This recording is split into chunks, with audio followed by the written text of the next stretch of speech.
Pittsburgh is also without one of its stars. And they're without a great one in Jack Ham. He'll be replaced by number 56, Robin Cole. The thing they missed most about Ham is the fact that he makes so many big plays during the day.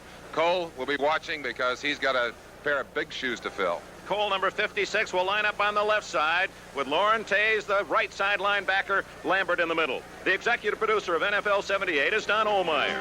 Today's show was produced by Don McGuire, directed by Bob Levy, technical director Sal Nagita, associate director Jim Robertson. We're set to kick it off in Pittsburgh, the battle of the unbeatens, Cleveland, and the Steelers.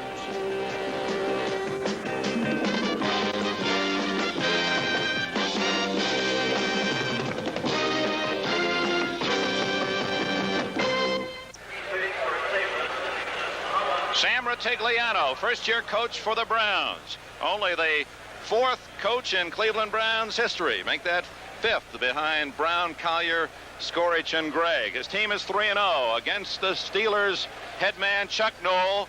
10th year, 46-year-old Noll has his Steelers in the playoffs 6 straight times. He's going for an unprecedented 7. Roy Gerela to kick it off to the Browns. Tom Sullivan and Larry Collins are deep. That's Sullivan, the ex-Eagle. 1 yard deep. And he's dropped at the 23-yard line. The tackle made by Sidney Thornton, running back.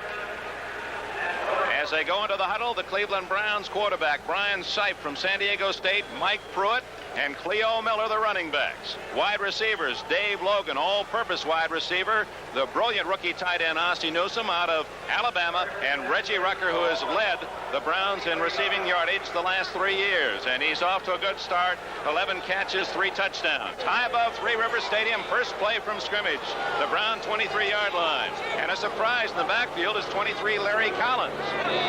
That's Newsome, the tight end in motion. Sipe falls down. No contact, so he's alive. Intercepted. Donnie Shell, the strong safety from South Carolina State, ducking in front of the intended receiver, and the Steelers have the ball on the first play of the game. Oh, what a big break for the Steelers. Sipe tripping apparently on that carpet, which is a little rugged. Watch him here. Looks like he just hooks his foot, goes to the ground. It's amazing that somebody didn't tag him while he was there. Everybody just kind of stood around, breaks to the outside, and then makes the mistake of throwing into the area where Donnie Shell was waiting.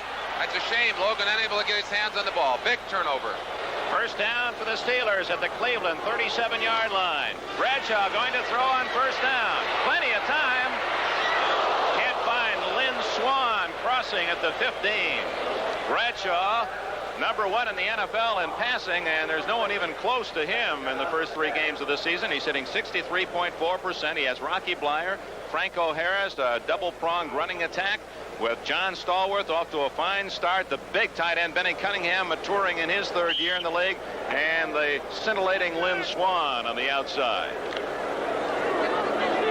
Donnie Shell with the interception for the Steelers, his first of the year and his 7th in the career with Pittsburgh. 2nd and 10 play from the 37. That's Harris. And the Steelers have been doing that, Merlin, running when the opposition looks for the pass.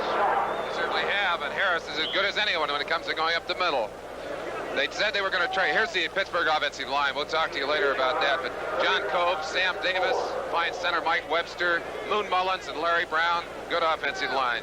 Interesting that the Steeler offensive line has been outstanding, opening the holes for Harris and Bleier and protecting Bradshaw, yet they've not had a Pro Bowl offensive lineman in 10 years. Bradshaw, lots of time. Wide open is Lynn Swann, first and goal at the 5-yard line. Great protection for Bradshaw. Tony Peters made the tackle. And Swann has the Steelers down at the 6. Let's watch it again as you see Bradshaw going back. I don't think Bradshaw really wanted Swann on this one. He's looking away at Stallworth's side all the way. Can't get Stallworth, looks inside, and Swann has just walked away from Tony Peters, number 20, and is wide open on the 5. They spot the ball at the 6-yard line, first and goal. Franco Harris outside. Pinned for a loss at the 9-yard line. Fine play by Charlie Hall, number 59. 235-pounder out of the University of Houston. where he was recruited as a basketball player. Let's take a quick look at the defensive line for the Cleveland Browns. 64, Turkey Jones, Earl Edwards, Jerry Shirk, the fine pro rounding back into shape, and Mac Mitchell, number 70.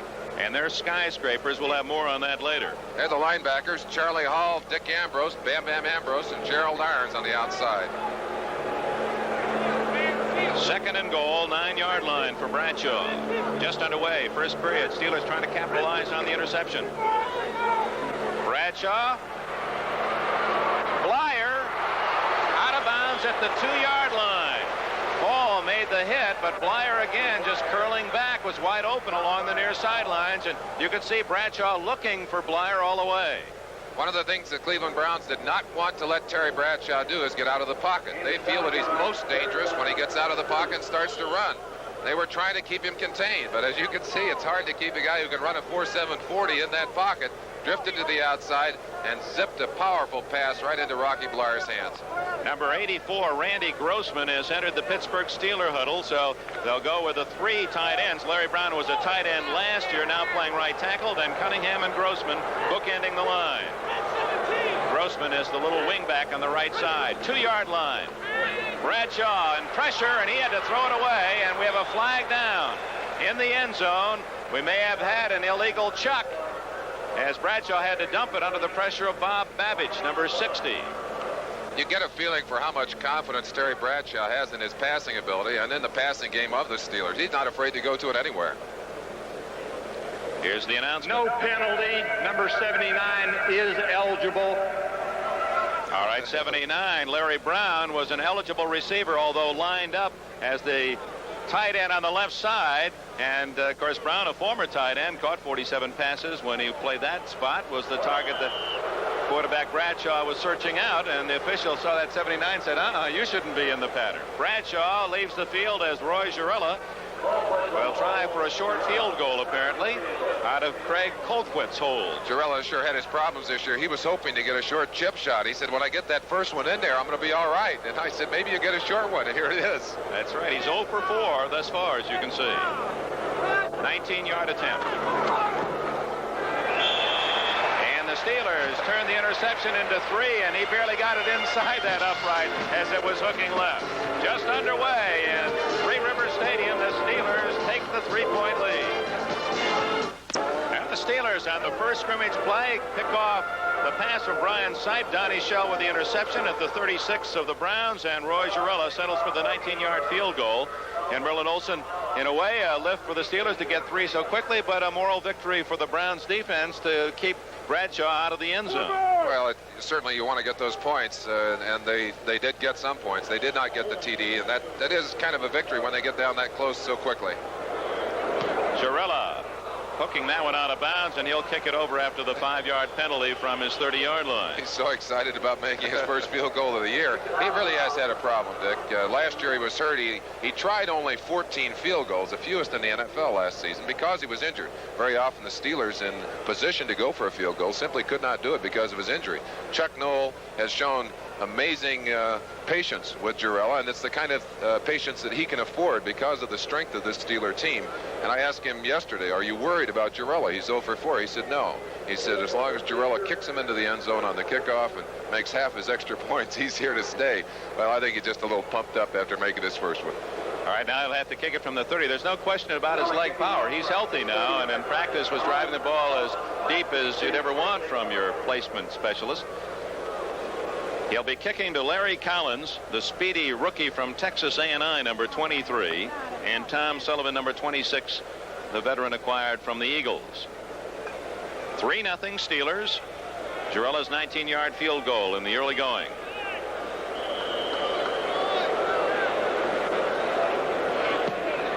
Oh, he hit that. Oh, boy, did he ever. At 70 yards in the air to Collins. He's a flyer, but can't get through that first wave of Steelers down at the 27-yard line. And the hold, rookie Nat Terry, number 41. Let's give you a quick look at the offensive line for Cleveland. Doug Deacon and Henry Shepard on the left side. Tom DeLeon, a small but effective center in the middle. Robert Jackson, a youngster on the right, and Barry Darrow, one of the bigger offensive linemen there at the right tackle position. Defensive line, for the Steelers. Of course, a very traditionally tough unit for them. And they're lining up in the pits right now. We'll see what they can do down there. Sipes' second chance to handle the ball, splits his backs and brings Rucker in motion. This is Collins. No gain. Mel Blount, number 47 from the right corner, coming up quickly to force the play inside where he had plenty of help from Dwight White. Also in on the tackle, number 51, Lauren Taves. Second and 10.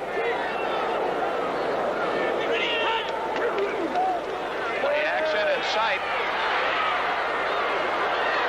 Miller dropped immediately on a tough tackle by the rookie Ron Johnson, number 29.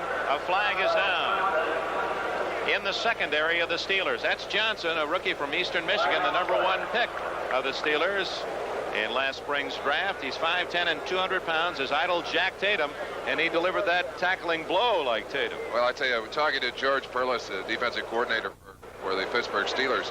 He said, you know, you try and put a young man in there and you worry about him. He said, Ron Johnson, you see him there on the left-hand side along with Mel Blount, Donnie Shell, and Mike Wagner in the Pittsburgh defensive backfield. He said, we haven't even had to protect this kid. He just gets out there and takes his share of the load and has done just an amazing job of playing good football for the Steelers and fitting in. Of course, it's easier when you got all those great veterans around you, I'll tell you that. That's for sure. He's replacing J.T. Thomas out with a blood disorder. Penalty was defensive holding. First down, Browns after the 5-yard mark off at their own 33. That's Newsom, the tight end. Flag is down. Miller back to the 39-yard line as he countered to the weak side. Ron Johnson, the left corner, made the tackle. And I believe that'll be a procedure call against Cleveland.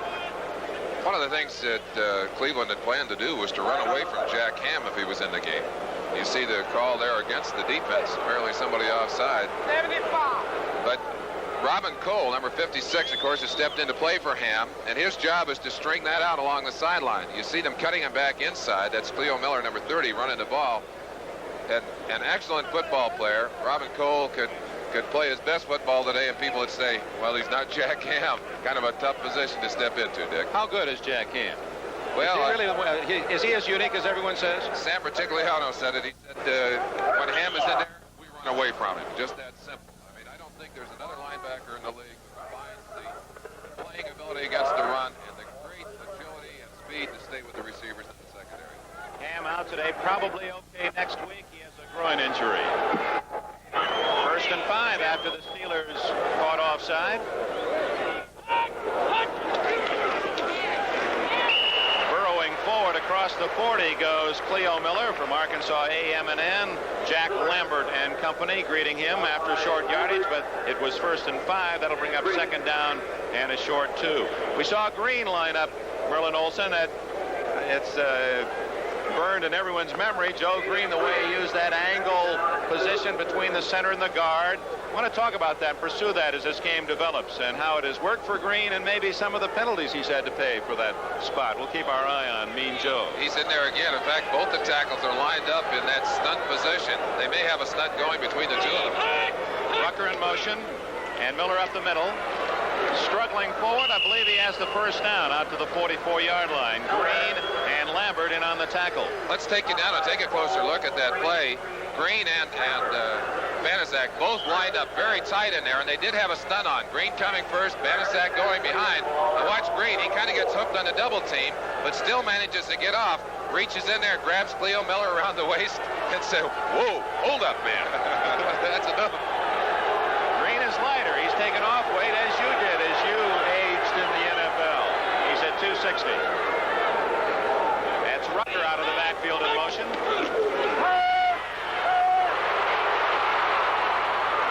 In traffic, Rucker picks it off, short yardage, only a couple of yards. Jack Lambert led the defensive charge, number 58. Larry Collins was the receiver out of the backfield. Collins, who has been used sparingly, and it's not Mike Pruitt. That's a surprise. All the word from Rotigliano's crew was that we would see Mike Pruitt. He has not played on a scrimmage play yet, and Larry Collins, the rookie from Texas A&M, replacing him, number 23. Collins, of course, with that great speed, and I'm sure that that's what they have in mind, trying to get around the corner, perhaps. Perhaps Ham being out of there has something to do with that choice, Nick. Second down, call it 7. This is Cleo Miller. Ooh, Gets into Steeler territory as a flag goes down. 49-yard line. Blunt and Lambert collaborated on Cleo Miller. He was drafted, or actually a free agent picked by Kansas City back in '74. I think we got a call against Jackson for clipping on Green on that play. One of the complaints that these Pittsburgh linemen make after every game with Cleveland is that the defensive linemen are clipped by the Cleveland offensive line. And speaking as a former defensive tackle, there's nothing that makes you more angry than that. And Joe, I believe, is going to be pleased that they finally picked one up and called it. Cleveland's Rotigliano, one of his concerns, the Browns are the most penalized team in the National Football League after 3 games. Well, they're young, and they're eager, and they're excited, and they're playing emotional football, and that leads to problems, turnovers and penalties. And bad field position at the 34-yard line, where it is 2nd down and 20 Cleveland. Do you know any good 2nd 20 plays, Dick? I know that as a defensive lineman, you kind of like that. I like that. That's a defensive play, isn't it? Steelers brace for the pass as they take out a linebacker and put in number 21, Tony Dungy, the ex-Minnesota quarterback. He's the ball hawk. Screen. And blockers in front of Miller. And he drives it out for an 11-yard gain, and we may have a late hit on Lambert at the 45. Joe Green also in on the stop. We talked to you about the emotions of this game, and you were going to see some of it right there. Lambert just a little pumped up, but there. Let's get a look inside. You see L.C. Greenwood, 68, looping all the way around in a stunt. That's a good thing Sipe had the screen on, because he wouldn't have had much time to throw that ball. Excellent call, by the way, as Cleo Miller gets to the outside, buys some yardage, and of course the penalty will give him a first down and excellent field position on the 40. Here's a little different look at it. You see L.C. chasing from the back. And he can see somebody. I believe that's Robert Jackson who had his sights on him. LC said, no, it's okay. I see I can't make the stop. And there's a shot right there. You see 58 coming in a little bit late, rolling him up. Good call by the official. Lambert's a little pumped up out there, too. 15-yard penalty gives the Browns a first down at the Pittsburgh 40. So the 2nd and 20 screenplay call was a good one. 11 yards plus the penalty of 15. Collins. He can't turn the corner. Wraps him up. L.C. Greenwood, 6'6.5". Arkansas A&M, the All-Pro left end also in on the tackle. You see number 75, Joe Green, number 58, Lambert on the backside there. Watch the pursuit of Lambert. I'll tell you, he's amazing. He just got great range and great strength, fighting to keep his feet. Now he's going to get up there and get a part of that tackle. Jack Lambert has to be one of the 2 or 3 best middle linebackers in the game today. And before he's through, he may well be the best. And one of the lightest, too, Merlin. He plays at just under 220. Amazing that he can do the things he does without the great bulk that some of the middle linebackers carry. 2nd down 12, Tom Sullivan, number 26 in the backfield. Backs in the pattern. That's Logan, too tall. Double coverage and a flag down in the backfield. And Dwight White is applauding what he feels is a hold against Cleveland. And I'll tell you, Doug Deacon is talking to that official. He said, hey, double penalty, huh? Well, Dwight's not as happy now as he was when he thought he had a holding call. That's a good battle between those two. They've fought it out many times, and there's no love lost between those two guys. I'm wondering now whether or not that's a double foul or whether or not the referee erred in making his signal that he really meant it was against Cleveland. Yeah, you're right. You're right. There they marching it off. Embarrassing.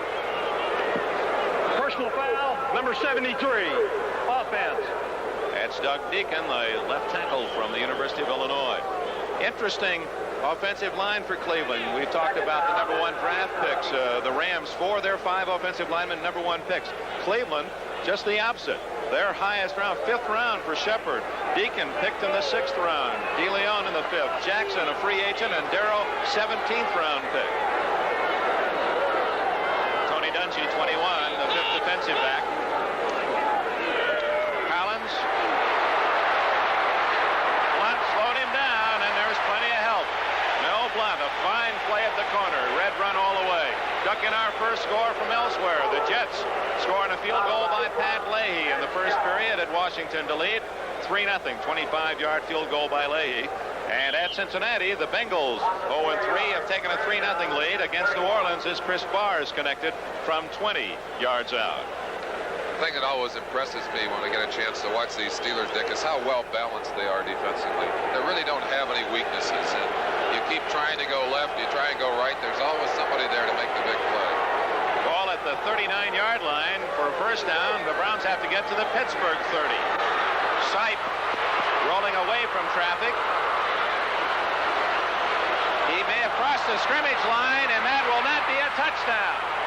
Sipe finally found Rucker open, but Sipe threw the ball from the 39, and the line of scrimmage was the 38. Wow, that'll break your heart. There it is. Let's get a look at it. You see Sipe, he's getting pressure from Mean Joe Green there, or take it back, that's Banaszak pressuring him. Rolls to the outside, has plenty of time, and just loses track of that line of scrimmage. You see him stepping down right on the 39-yard line, and they're going to call it back and mark it off. Boy, what a shame. Reggie Rucker having a great year all alone down there, had beaten Donnie Shell, was wide open, walked it in for the touchdown. Sam saying, let's do it again. No penalties this time, please. He's a product of the positive thinking school as Ritigliano, effervescent former assistant at Denver, New England, the Jets, and the Saints. Well, and he felt his biggest job was to help the players on his Browns team to kind of get settled a little bit, to enjoy the game more. Felt that was one of the big weaknesses that they had under former coach Forrest Gregg. And they seem to be enjoying their football more, Dick. This is the rookie, Johnny Evans. Both teams with rookie punters. He's kicking to Nat Terry and Randy Rudershan. He'll get a good roll on that one. To Rudershan at the 27. And he drives it 10 yards back to the 37-yard line. The Steelers back in possession after the 39-yard kick. Timeout in Pittsburgh. 6 minutes, 13 seconds left. First quarter with the Steelers in front, 3-0. Come down to the final games before the playoffs and World Series. Rocky Bleier inside handoff and right into the arms of Jerry Shirk, number 72, the All-Pro from Oklahoma State. The Steelers with an early field goal by Roy Gerela of 19 yards after they intercepted Brian Sipe's first play pass of the game and lead 3-0. Dick Enberg with Merlin Olsen at Three Rivers Stadium with 5 minutes 50 seconds left in the first quarter. Second down, 9 at the 39. Stallworth left, Swan right. Harris the only man in the backfield, Bleier wing left. Incomplete. Intended for Benny Cunningham, number 89. 6'5" target. Boy, he's easy to find. Benny Cunningham has certainly had a great impact on this Steeler offense. Absolutely one of the finest tight ends playing right now in NFL football. And he's really added a great deal of dimension to the Steeler offense, taking a lot of pressure off Swan and Stallworth on the outside. Third down, 9.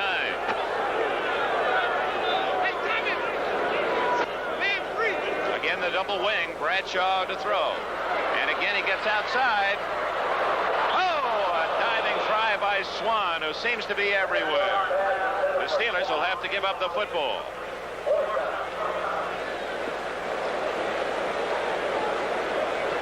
Here's Bradshaw. Good look at him from field level as he goes back.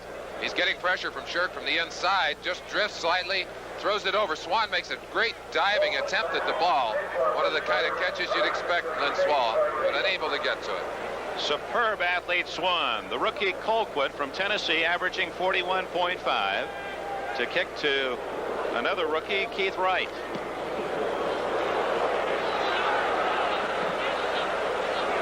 And Wright cleverly gets out of bounds at the 29-yard line.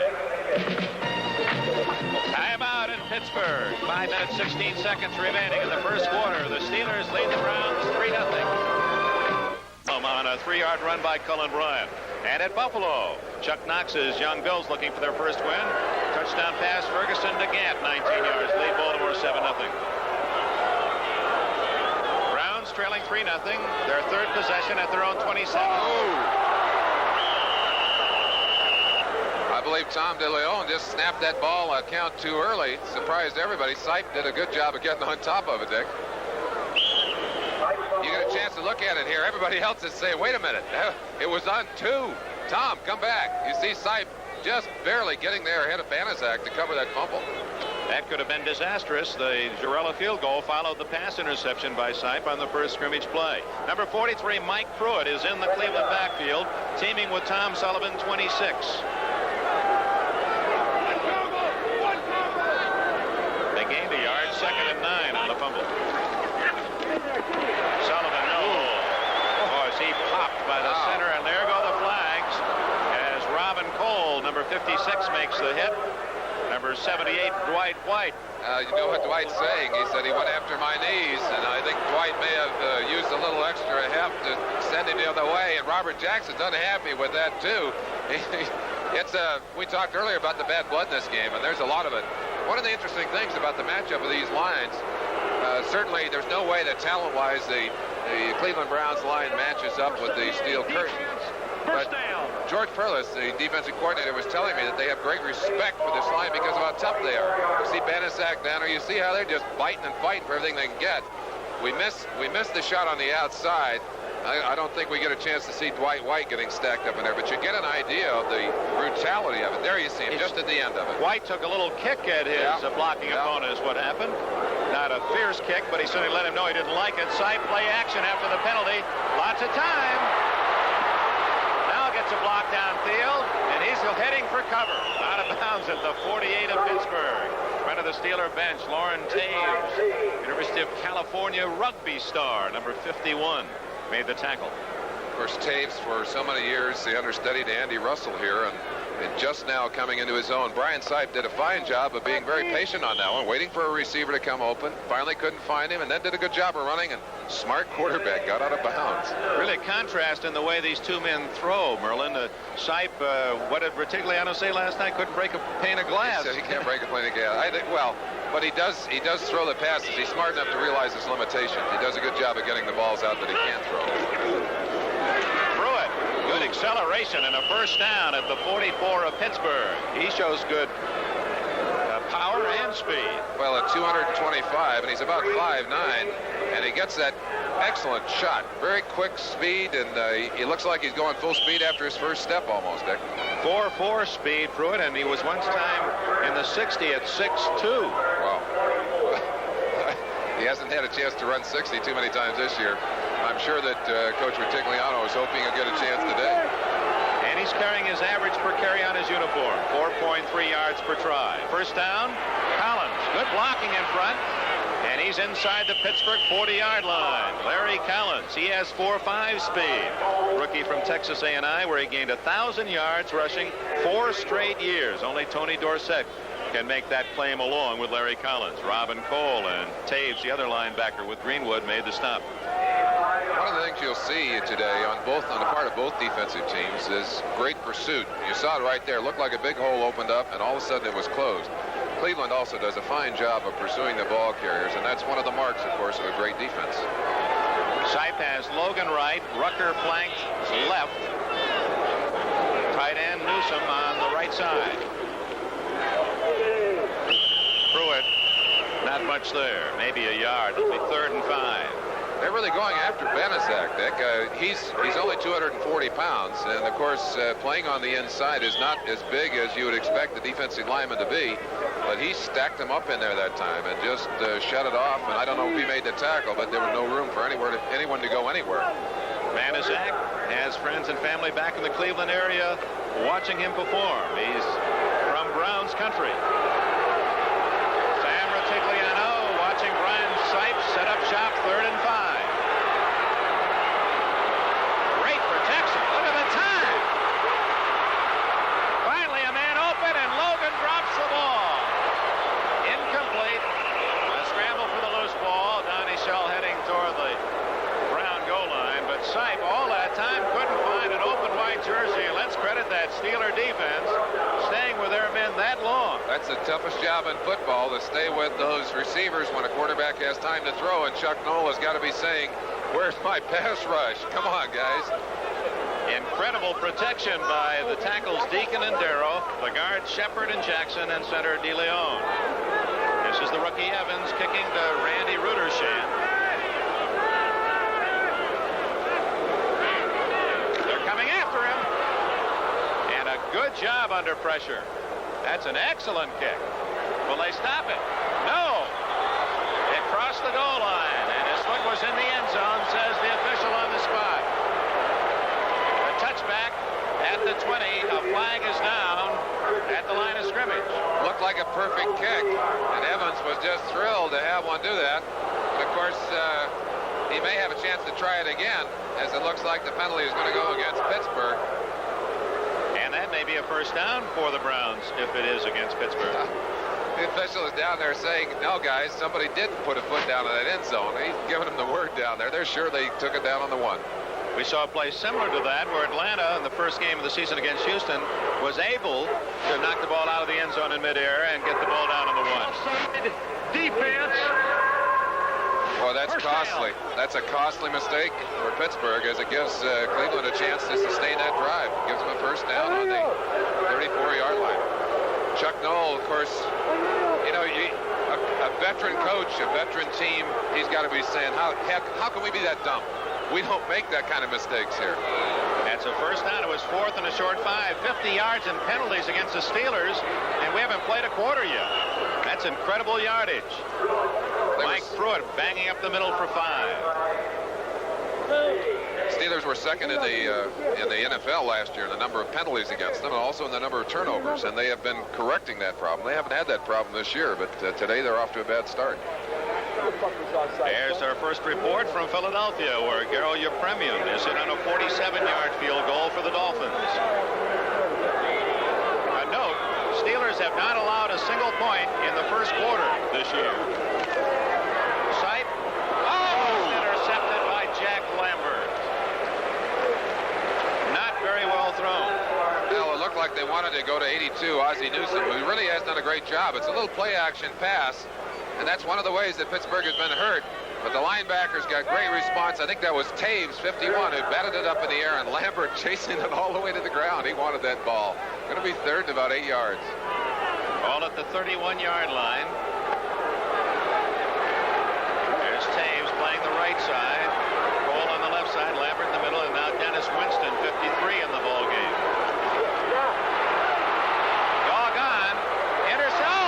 Dropped by the veteran Mike Wagner. You won't see him miss many of those. 24 career interceptions, and that one was almost too easy.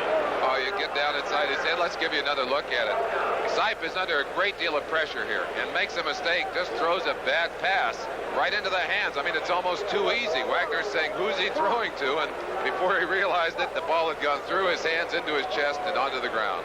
Don Cockroft to try a long field goal. Evans to hold. It would be a 48-yard attempt. His longest ever, 57. To tie. No good. Wide to the left. Now the Steelers remain unscathed in the first quarter in 1978. Pittsburgh ball at the 20 with a timeout, and the Steelers in front, 3-0. Bradshaw, both wide receivers to the left. Swan in the slot. Harris finds a little hole and gets to the 34-yard line. At Cincinnati, New Orleans, Mike Strawn has scored on a 5-yard run. 7-3, the Saints lead the Bengals. Riccigliano talked to us about the importance of stopping Franco Harris, and what they're trying to do with Franco is force him to the outside. They feel that he does his most effective running up inside, and they're stacking their linebackers in a position to try and force him outside, Dick, and you've seen him a couple of times have to go outside and then do what he does so well, which is cutting back against the grain. Very tough to stop him. Straight ahead this time to the 39-yard line, a couple of yards shy of the first down. Jerry Shirk made the stop for Cleveland. They're very excited about Jerry Shirk's return to the game. Jerry is, of course, one of the premier defensive linemen in football. 2 years voted the Bulldog Award for what the offensive lineman consider to be the meanest son of a gun to handle. And he was, and they're glad to have him back in the lineup. Quite a compliment. He goes out on 3rd and 2, and Jesse Turnbow, 272-pounder, replaces him. And Harris can't make the first down. Coming up from the secondary, Clarence Scott, 22, left corner with a fine stop as the gun sounds ending the first quarter in Pittsburgh. We'll be back. Second quarter of action. The Steelers and the Browns after these messages from your local station. Hi. Pittsburgh and Cleveland, both undefeated, the only two AFC teams without a loss. 3-0 Steelers. We open the second quarter. Deep to return, the rookie right. That's Colquitt, 13 yards behind the line of scrimmage. He's a two-step kicker. And he hangs a dying spiral. Right can't get away. Number 30, Anderson. Larry Anderson, a rookie fourth-round pick from Louisiana Tech, made the tackle. Well, a reminder, next Sunday, NFL 78, part 2 of Merlin Olsen's excellent series, How Do You Say Goodbye? Plus all the pregame activity and action, and then we'll go to the various sites and some dandy games again next weekend. Houston, Cleveland, Pittsburgh. The Steelers will be in New York against the Jets later at 4 o'clock Eastern Time. Highlight game, Oakland at Chicago. The 49ers hosting Cincinnati, and Seattle at Denver should be a good one. That's all next Sunday here on NBC.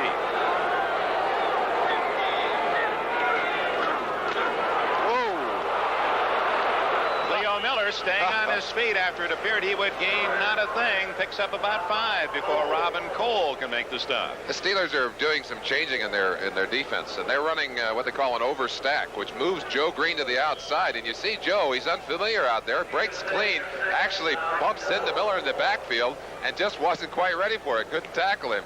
Fortunately, there was good pursuit. 56 Cole, 58 Lambert over there to make the stop. Second down, call it 4.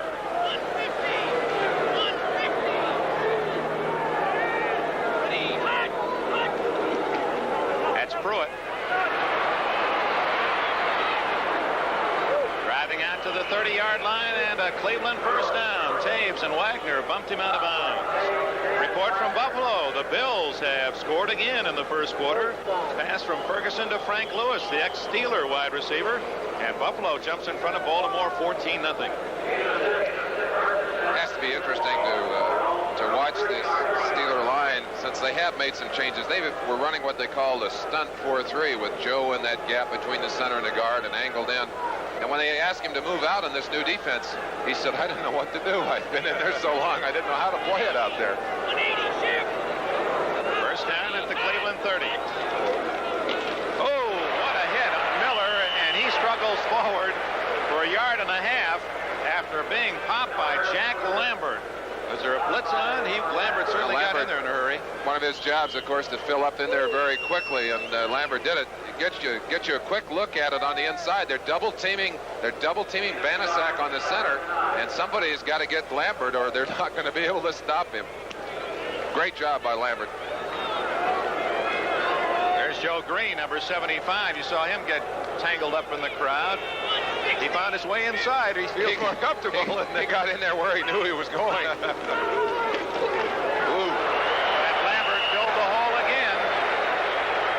This time it was Pruitt who absorbed the wrath of that middle linebacker from Kent State. Second-round pick. Both Ham and Lambert were second-round picks. Robin Cole was the first-round selection last year out of New Mexico. Of course, that's the way the Steelers have built their team. They built it with draft picks, and they have gone into the draft market and picked what they consider to be the best athlete. Didn't matter whether it was a linebacker or a defensive back, whatever, and they sure got some great ones as a result of that. Chiarella and running back Alvin Maxson, the only men on the Steelers squad to play with someone else. Blunt almost intercepted it. It was Blunt's ball all the way. Rucker really didn't have a chance. Certainly has to be one of the premier defensive backs in the league. Last year, of course, not a great season for him. He held out, late getting in, never got it going. Here you see Sipe firing the ball. Probably should have fired it out of bounds, because the guy who had the best shot at it, right there, number 47, Mel Blount. Reggie Rucker done a great job of receiving for Cleveland this year. Been their great threat deep, but he hasn't been able to get to him today. Evans. It's Rudersham, 30. And he gets 10 yards back to the 35-yard line. So he has had 2 10-yard returns on punts from Evans. 44-yard kick. We have a break. 12.5 minutes remaining first half. Steelers lead by 3. And we hope you'll pull up your favorite beverage and join NBC next Sunday for another full slate of pro football action. Check your local listings. The Steelers have the football at their own 35-yard line. 12.5 minutes remaining in the second quarter. 3-0 Pittsburgh. Franco to the 39-yard line. Charlie Hall, number 59, the tackler for Cleveland. Down in the offensive line, Jerry Mullins, Moon Mullins, one of the fine offensive guards, going to give you a little look at him as he tries to duck in behind Shirk there. He wants to pick up Ambrose, 52. Does an excellent job of getting to Ambrose's legs, forcing him away from the tackle. Short gain, but some excellent blocking by the offensive guard. Mullins from Southern California. John McKay called him the best blocking tight end he ever coached. 2nd and 6. Oh, what a hit on Lynn Swann by number 28, Ron Bolton, and Swann gets up. Oh, my. He didn't want to get up, but he knew he couldn't stay on the ground. Bolton just unloaded on him. And as is typical of these two teams, a lot of emotion on that field. Here's a look right into Terry Bradshaw's eyes. He spots Swann, and he kind of leaves Swann hanging on a limb.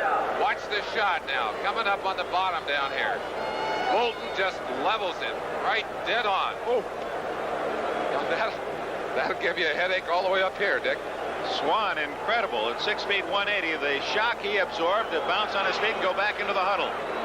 3rd down, 6. Franco in a screen. Trapped and wrestled down by number 66, Earl Edwards. 6'7" tackle from Wichita, who replaced Walter Johnson, who starred for so many years at left tackle for the Browns. Earl did a great job of reading that play and getting to the outside on it. That's super defense.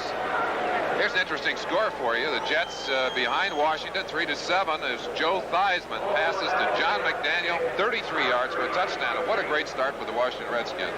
Eagles lead Miami 7-3. And that's a Ron Jaworski pass to Mike Hogan of 4 yards. Jaworski having a good season. And you saw Cincinnati leading New Orleans 10-7 on a Reeves pass to Bass. Fair catch for the youngster right at the 18-yard line. And the Browns will put it in play there. Great kick by Colquitt. And we'll have more of this kind of action from Pittsburgh when we return. 3-0 Steelers. When Tom Beasley has gone in and tackle, and they've moved John Banaszak out to his normal end position on the right side. Brian Sipe sets up shop at his own 19. Second quarter, 3-0 Steelers. Wide open. But unable to stay in bounds. Out of bounds at the 38 is Tom Sullivan. Sullivan from Miami of Florida. And was he open? And the other thing that's got to be discouraging for the Steeler coaching staff, he's got all kinds of time to throw the football. And there he is, Tom Sullivan. There's nobody within 10 yards of him. A blown assignment somewhere. It's a shame that he couldn't find his footing a little earlier. You see him stepping on the line. Of course, the ball is out of bounds at that point. First down for Sipe and the Browns. 11 minutes remaining, first half.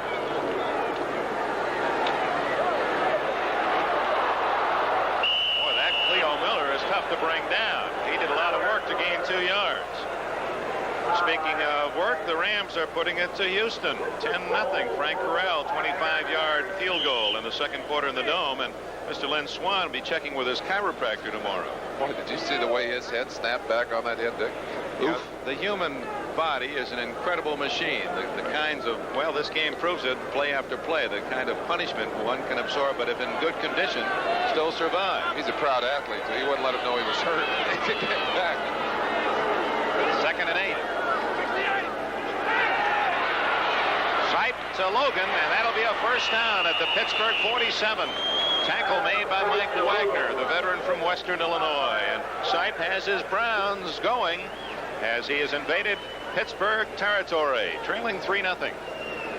Sipe did an excellent job of getting that ball to Logan, and Logan really has come on this last year.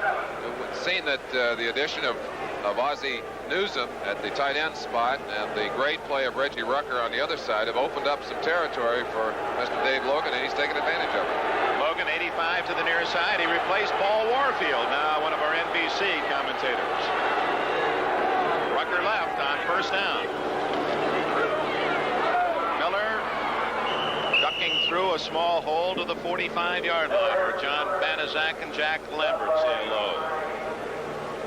Miller trying to cut that back against the grain as L.C. Greenwood and 75, Joe Green, doing a great job of stringing it out. There was no room outside. Cleo did what he has to do, which is cut back against the grain, and pursuit got him on the inside. Second down, 8. Logan right, Rucker left. The rookie Newsom lined up on the left side. Miller and Pruitt split wide behind Sipe, and they're in the pattern. Flag down. Newsom, the target, incomplete. 25-yard line. Pressure by Banaszak on Sipe. Taves, 51, was covering Newsom. And we have a penalty flag thrown on the inside. You get a look at Newsom here. Newsom, of course, the #1 draft pick this last season by the Browns out of Alabama. And the Bear called him the best receiver they'd ever had at Alabama. You see the kind of speed he has. He's incredible for a big man. But he's really he's a wide receiver playing tight end. Big penalty against Pittsburgh all the way to the 30. Let's listen.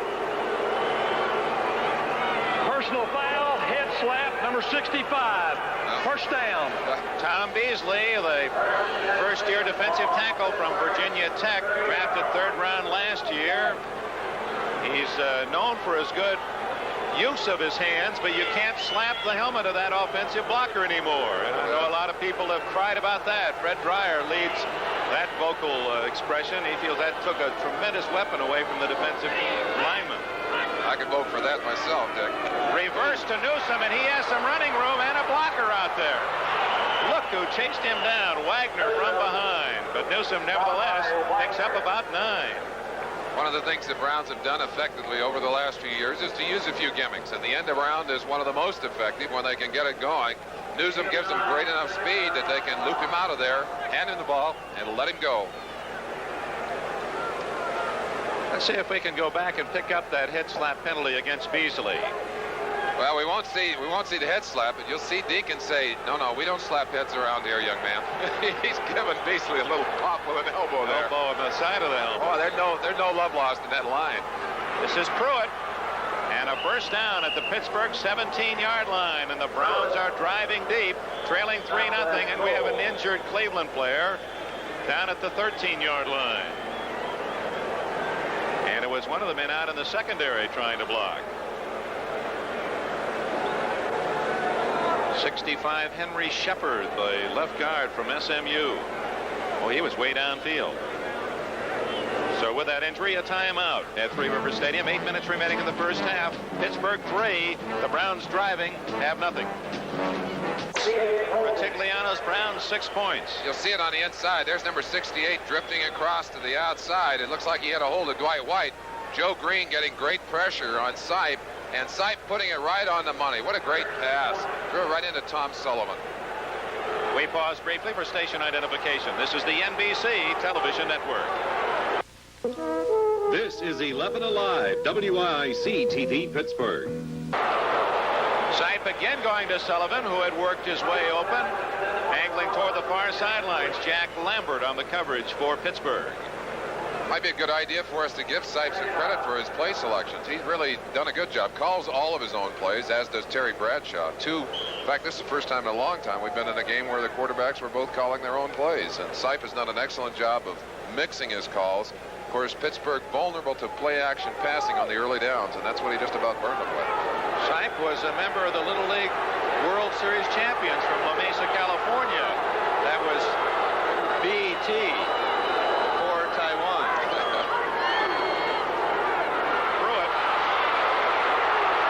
Tough to get outside that. Lambert reversing from middle linebacker to make the hit. The great mark of the middle linebacker, of course, is his ability to flow down the line to fill the hole. Watch Lambert, number 58. Reads it instantly, gets outside. Pruitt there quickly, Lambert there just as quickly, and just, bear hugs him. No, you're going to stop right here. Hello. Brings up third down at the 26. And, of course, the Browns would like to gain some yardage, if not a first down, to get Cockcroft closer to those uprights. Dungy, fifth defensive back in for Pittsburgh.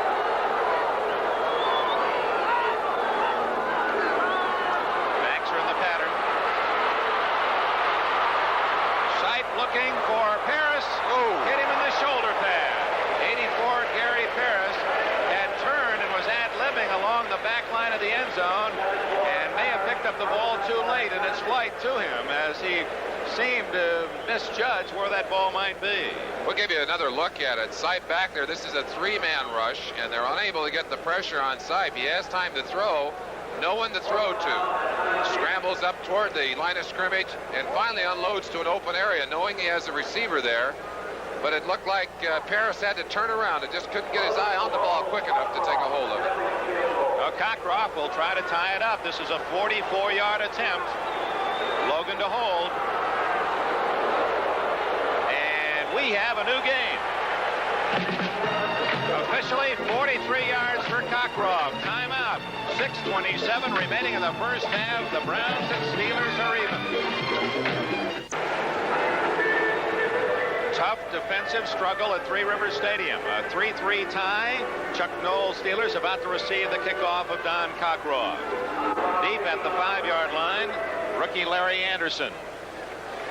On the wings, Maxson to his right, and to his left is young Rick Moser.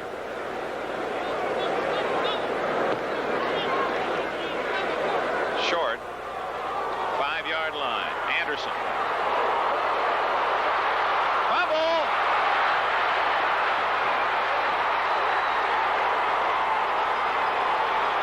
And that is number 28, Ron Bolton, finally out of bounds inside the 15. I don't think Bolton knew initially that he could run with it. Might have had a touchdown. He hesitated. Maybe someone shot it to him saying, "Go, Ron." And then after that slight delay, got the ball to the 13-yard line. What a hit, Merlin. Larry Anderson does what a good returner must do. Gets quickly up into the wedge, but he just got popped so hard. I can't see who did it, but one of those Cleveland players just shook him loose. Bolton is on his feet. He's got a lot of company, and he's not going to give up that ball. He had a lock on it. Still wandering. Hits the sideline. What a great break for the Browns. Chance to get into this game and get ahead on Steelers and get on top of them right now. 3-3 time. First down at the 14-yard line. Pruitt and Sullivan behind Sipe.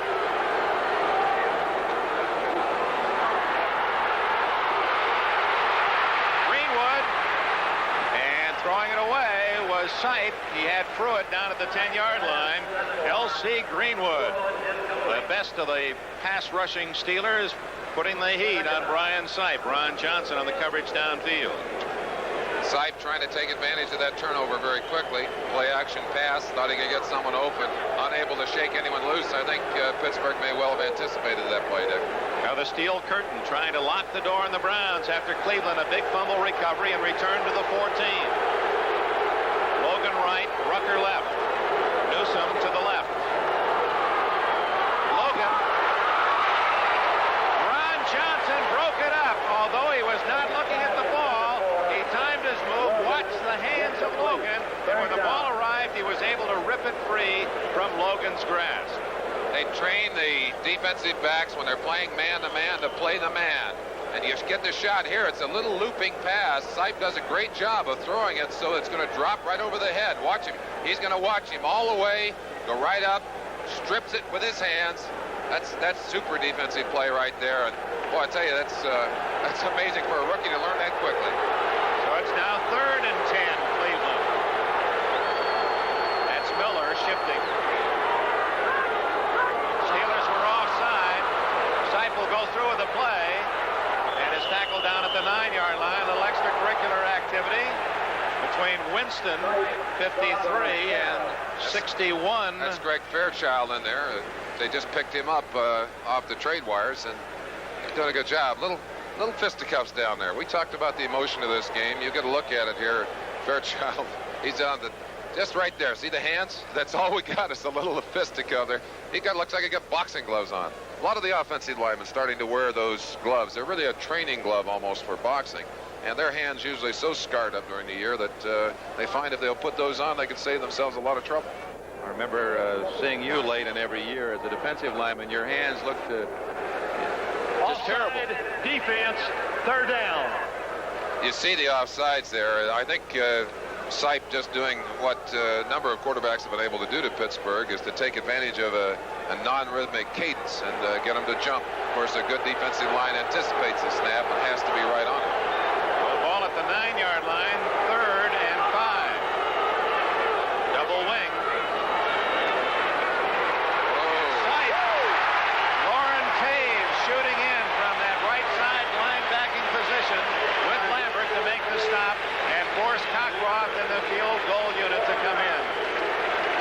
Pittsburgh's not a blitzing team by nature, but they put it on him right there, put Sipe on the ground.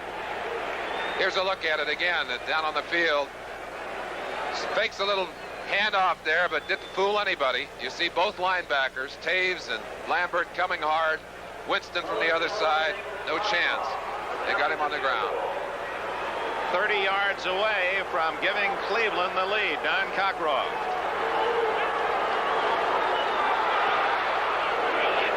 And the Browns convert the turnover into 3 in a battle of field goals. 5:44 remaining in the first half. The Cleveland Browns leading the Pittsburgh Steelers 6-3. And the Browns have had 2 touchdowns called back by penalty. Cleveland dominating possession, Merlin. 35 plays to the Steelers 14. It's a very interesting stat. You don't like to see that if you're happen to be the Pittsburgh defensive coach. Anderson to return Cockcroft's kick. He hit this one well.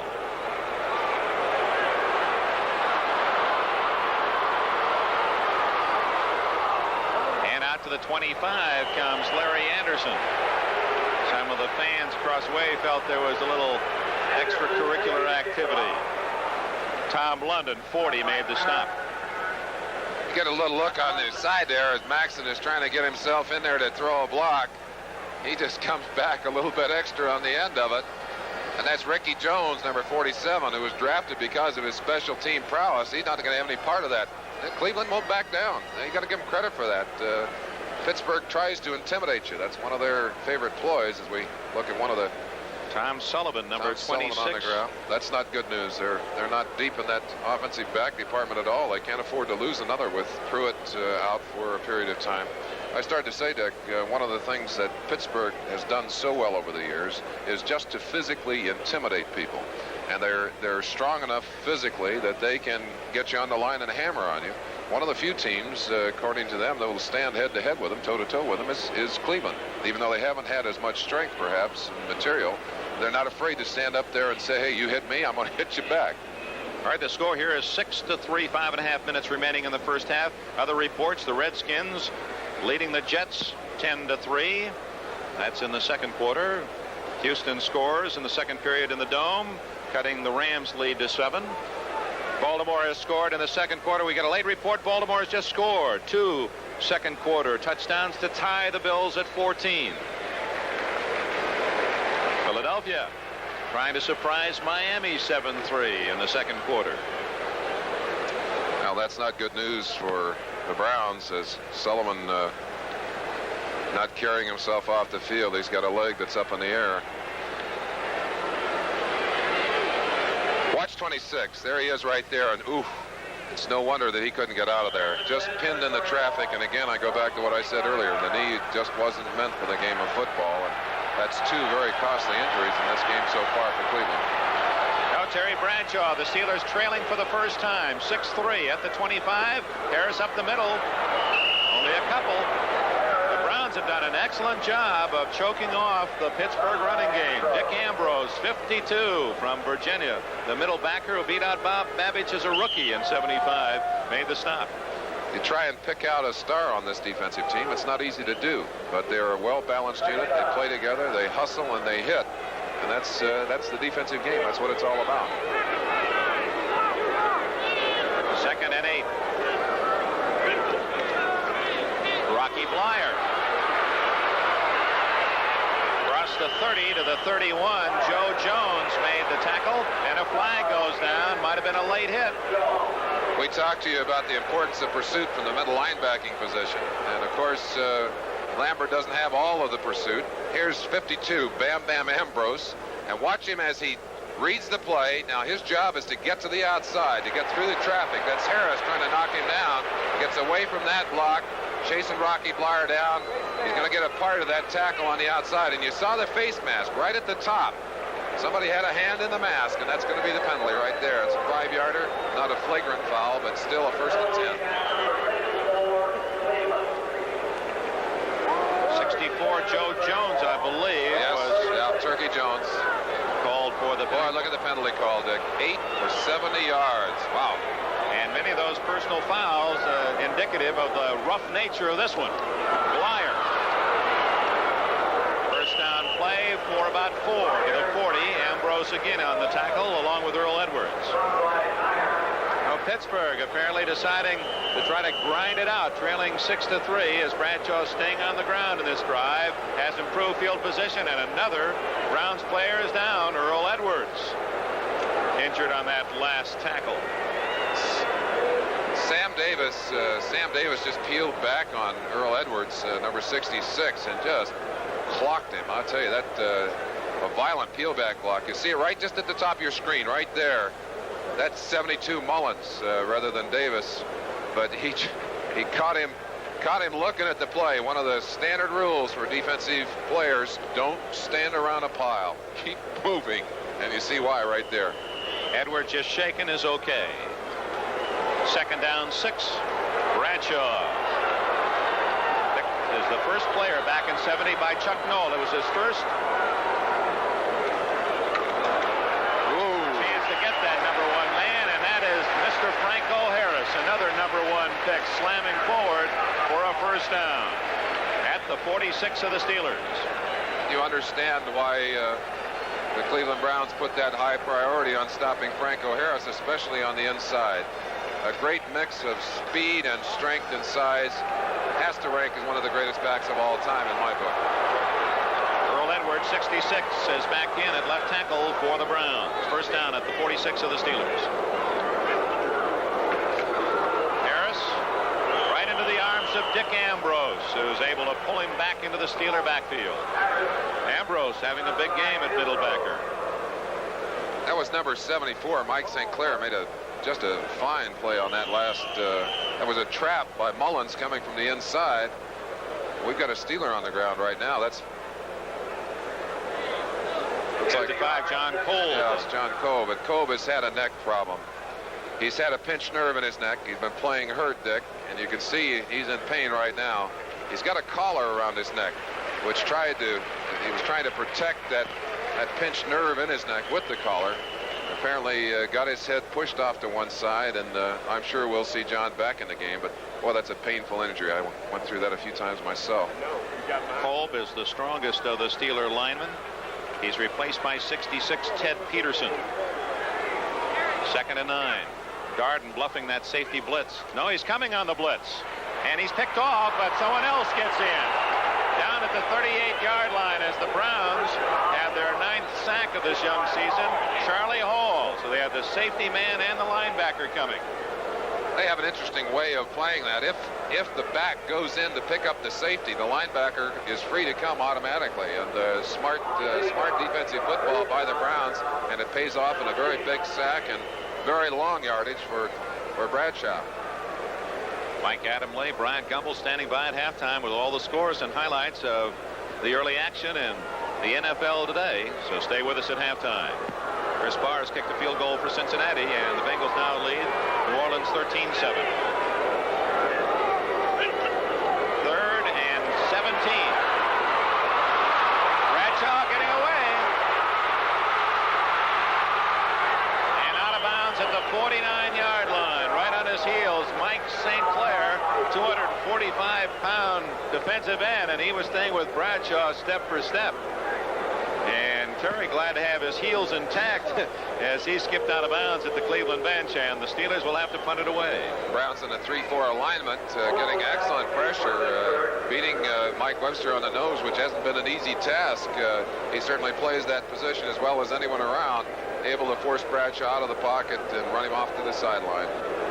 Greg Colquitt will get rid of the ball about as quickly as any punter in the NFL. And you heard the call, short and out of bounds. We'll see where they mark it. It'll be around the 30. I'll make that the 27-yard line, Cleveland possession. As we approach the 2-minute warning, Colquitt not too happy about the direction on that last one. And the reason for the short call, Dick, sometimes a very short kick, your coverage will overrun it, and a smart defensive back can slip up through there and catch it, and there's nobody there to tackle him. So that call, I'm sure, came from the sideline. Very alertly, some of the players, perhaps some of the coaches, warning the coverage team that it was going to be short. Well, the Browns with a 6-3 lead, and 2.5 minutes remaining in this first half. Had the possession. Undoubtedly, they'd like to run out the clock. That's Logan in motion, and Pruitt running the other way, where Taves has it. No gain. Bill Blount assisting on the tackle. Banaszak got excellent pressure, forced Pruitt deep, and then, of course, the pursuit from the inside. Taves, 51, and Blunt coming up. Blunt forces so well from the corner. One of the things that Pittsburgh has been blessed with is very physical defensive backs. They give you a lot of trouble. Sipe with 2 minutes left in the first half to visit with his coaches. Cleveland leads Pittsburgh 6-3. 2 minutes remaining in the first half here at Three Rivers Stadium, where Cleveland has never won. 8 straight victories for the Steelers, who have basically dominated everyone here at home. They certainly have, Dick, but they have not dominated the Cleveland Browns here today. In fact, the Browns have given a very good accounting of themselves, offensively and defensively. They've controlled the football, as that statistic would indicate. 2nd and 10 for Brian Sipe. Dumps it off to Pruitt. And Pruitt can't get away from number 56, Robin Cole. Broke his arm in the opener against the 49ers last year, and has that right arm, forearm bandaged. He said he was still feeling some pain this year, so they've tried a new bandage. Well, I think he's had some problems with it today, too. I saw Dirt Winston in there a couple of plays for him, so he might be having trouble. They got Ozzie Newsome free on that down the field, and that was, I think, the primary receiver, but they just did not have time to get him the ball, Dick, and that's been one of the problems for Sipe. If you can't give him time to throw it, there's no way that he can get it off. Had to dump it off to Pruitt. Clock running, 1:18, 1:17 left. Tony Dungy, 5th defensive back in for Cole. Saw him leave. Draw. Pruitt to the 30, short of the first down, and the Steelers will call time, stopping the clock with 1 minute 8 seconds left in the half, and they're about to get the football. And of course, the clock stops automatically on change of possession, and Bradshaw should have pretty good field position. Back goes Randy Rudershan, a rookie, to return the punt, and we'll see if the Steelers go after the kicker Evans. Evans has had his trouble today, and it's an interesting story. A lot of Cleveland fans upset when Evans was kept as a punter, but he's done a good job. His average is not bad at all. One of the things that we'd have to note about him is that he's trying to replace Greg Coleman, who was very, very popular as a punter in Cleveland, and Coleman, of course, specialized in the out-of-bounds kicks. This youngster may be able to replace him if he keeps working. He drives a good spiral to Rudershan, 22-yard line. And there's no blocking for Rudershan as he goes down at the 26-yard line. It's 6-3. Steelers trailing the Browns here in Pittsburgh. Now let's go to the nation's capital. Kurt Gowdy, John Brody. The Jets are playing the Redskins. Intercepted by Lamar Parrish, and how they had Walker covered. He was double teamed down there in the corner. They were right on him. That's why we haven't seen an awful lot of Wesley Walker today. We want to welcome the fans who have been watching the Cleveland-Pittsburgh game. We're here in Washington, D.C., and we're in a 4th down situation for the New York Jets. 10-3 is the score. The Redskins leading. Here's Lamar Parrish. Watch this last play covering Wesley Walker. It is not Lamar's job to cover him all by himself. He's got help to both the inside and the outside. He can take a few chances. You see Williams back there covering in case he misses. We're going back now to the fans of the Cleveland-Pittsburgh game. We'll retain our own network here. In the meantime, the Redskins have just called a timeout, so they have 2 timeouts left. Here at Three Rivers Stadium on first down, Bradshaw hit as he was trying to throw long, and on the play holding against Pittsburgh. So from the 26-yard line, ball marked back to the 16, and with just 50 seconds remaining in the half and that deep in their own end, Merlin will see what kind of gambling mood, if he is in one or not, Chuck Knowles' position will be. They're getting great pressure. The Cleveland line putting all kinds of pressure on Terry. I don't imagine he's going to gamble too much this close to his own goal line. Draw to Harris, and the Browns were looking for Earl Edwards. Big right play there. Big play by Earl Edwards. Talking to him before the game, he was certain of one thing. He said, we're going to give it what we got. He said, I love to come to play in this game because it's so emotional and it's so exciting for me.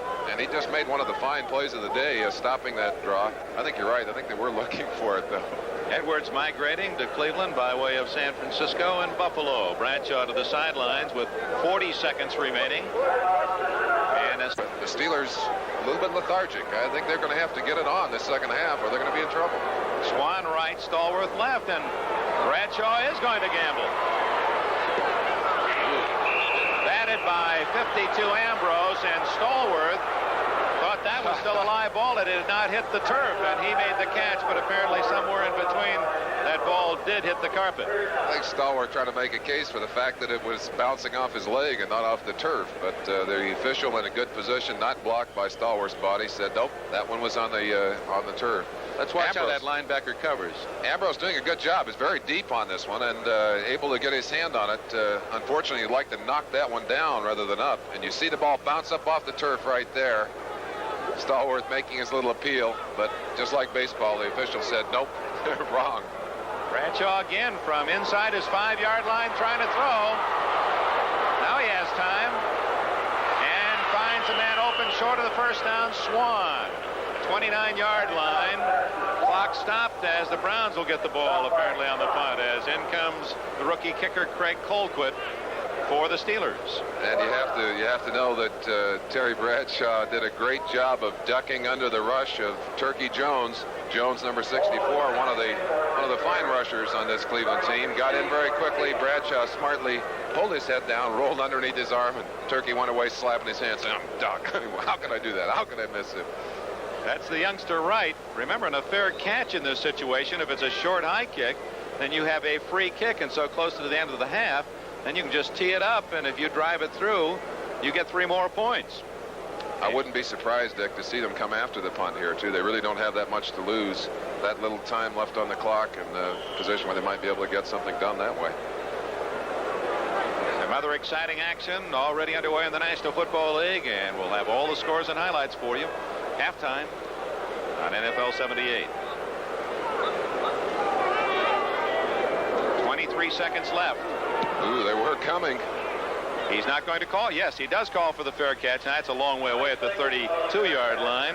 Say that ball's up around the 45, then there's nothing the defense can do. You can tee it up, and just like kicking off, if it goes through the uprights, you get that almost a free field goal. One of the advantages of Colquitt, as we told you earlier, he's a 2-step kicker, which means he can get up closer to take his snap. He gets the ball off just very quickly. Almost impossible to block one of his punts, and that's, of course, a great advantage to a team to have a kicker with that kind of capability. And that was one of the attractions in selecting him so high, the Steelers picking him in the 3rd round out of Tennessee. Time for a couple of plays for Sipe. And he's going to take to the air. Man open. And it's Logan out of bounds at the 42-yard line of Pittsburgh. 7 seconds left. Time for a possible quick out, and then if it's successful, get Cockcroft in for a field goal attempt. Still not into field goal range. Sipe gets all kinds of time to throw this football, and it's been rather interesting to me. He's had a lot more time to throw today than Bradshaw has. Finds his receiver on the sideline, Logan. Now watch Logan pay for catching this pass. That's Wagner coming in from behind him. Logan steps in right there and steps out. 7 seconds left.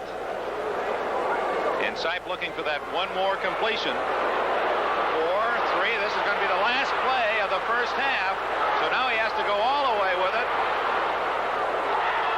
And out of bounds, and that'll be it for the first 30 minutes. And again, Sipe allowed tremendous time while he scrambled looking for an open white shirt. Long stretch of season ahead of them, and 16 games instead of 14, Dick. It's got to be a real concern. And repeating, of course, along with Jack Lambert's 58 familiar figure there on your screen, Jack Ham, 59, not in uniform today. The Steelers hope he'll be ready from that groin injury in their game next Sunday. Well, I think Steve Furness is also in the same situation. He's on the sideline and not playing. If this were a championship game, we'd see both of them, and they probably would play. But the Steelers know it's a long season, and they're not about to take a chance of losing a Jack Ham for the year because they pushed him back in a little early. So we're set for the second half. Don Cockcroft to kick off to Larry Anderson. Anderson, the rookie from Louisiana Tech. It was his fumble on a vicious hit off a kickoff that led to the go-ahead field goal by the Browns in the second quarter. Lights are on at Three Rivers Stadium on a gray afternoon. Anderson at the 12. Out to the 32-yard line, and for a moment that ball was precariously away from the body of Anderson, but no one could strip it away. Ron Bolton, 28, made the stop. Chuck Noll indicated that one of the weaknesses he wanted to shore up last year was his special teams. Anderson was one of the acquisitions that was to help that. They have been better in the early going, but they have paid a price today for that costly fumble, put him behind. Harris gained 24 yards rushing, 2.4 average in the first half, and Blyer only 9 yards on the ground. It's Harris, and he's hit right at the line of scrimmage as diving through the hole, that middle linebacker. No, it's Charlie Hall knifing in from the left side to make the stop. And when Harris gets the ball, he draws a crowd. He surely has drawn it today. And again, Cleveland playing smart defense. They realize that that is the favorite play for Pittsburgh. They'd stacked their linebackers. Charlie Hall making a very quick reaction up inside and put Franco on the ground. 2nd and 10. Little dump pass to Harris. And he's tripped up at the 36-yard line, a gain of only 4. Here's a startling statistic, Merlin. Jack Brote handing us this note, that in the first half officially, the Steelers had total net yards, offense 79, penalty yards 80. So they were a -1. They had 1 more yard in penalties than they had total offense. One thing, the thing that makes that interesting to me is that previously against the Browns, Franco Harris had been averaging 5.3 yards per carry, just barely over 2 today. 3rd and a short 6. Screen to the tight end Cunningham. He's tough to bring down. One man to beat, Darden. And he's finally down at the 32-yard line. Darden tripped him up. Benny Cunningham, the biggest tight end in the NFL. He's been banging people around all year. Smart call by Bradshaw. Pulls the offensive or the defensive line in, and then Cunningham is just going to go into his act here. Turkey Jones gets a piece of him, and that's Bam Bam Ambrose really unloading on him, but he just kept going down and down and down. That's a great play by Cunningham. Now the Steelers trailing 6-3 on that long gainer, 31 yards, have a first down in Browns territory. It's Blyer. Inside the 30, Earl Edwards wraps him up. Jerry Shirk assisting on the tackle. Let's go back and watch Ambrose all the way.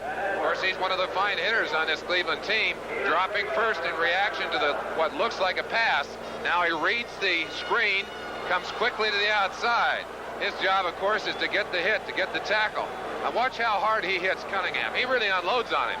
Cunningham right there. Cunningham just so strong that he's able to keep his balance, pull out of that arm tackle, and head on down the field. That's amazing. Bradshaw, 2nd and 7. Oh, Charlie Hall had read it beautifully, made his move, thought he had the interception, but those heavily wrapped hands sometimes defy your best intent. And again, another look at it. Bradshaw able to not to get the first pass off, rolls outside, and this is something they didn't want to let him do. You see the end staying out there. Boy, he'll dream about that one. He'll see that one 5 or 6 times in the middle of the night tonight, I guarantee you.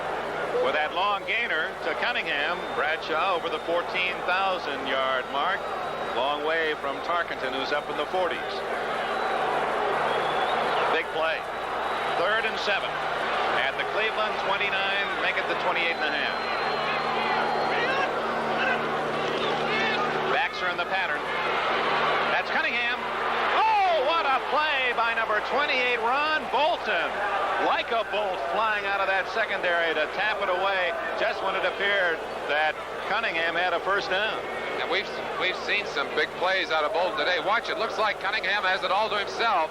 Bolton stretching with everything he had to bat that ball away. Interesting, too. Bolton is playing on the right side after being on the left earlier in the year. I guess he feels like he's back at home. He played there in college, and earlier seems to be much more happy on that side. Oliver Davis with a dislocated elbow, the right cornerback, is out for 4 to 6 weeks. Chiarella to try to tie it up. 46 yards away. Colquitt to hold.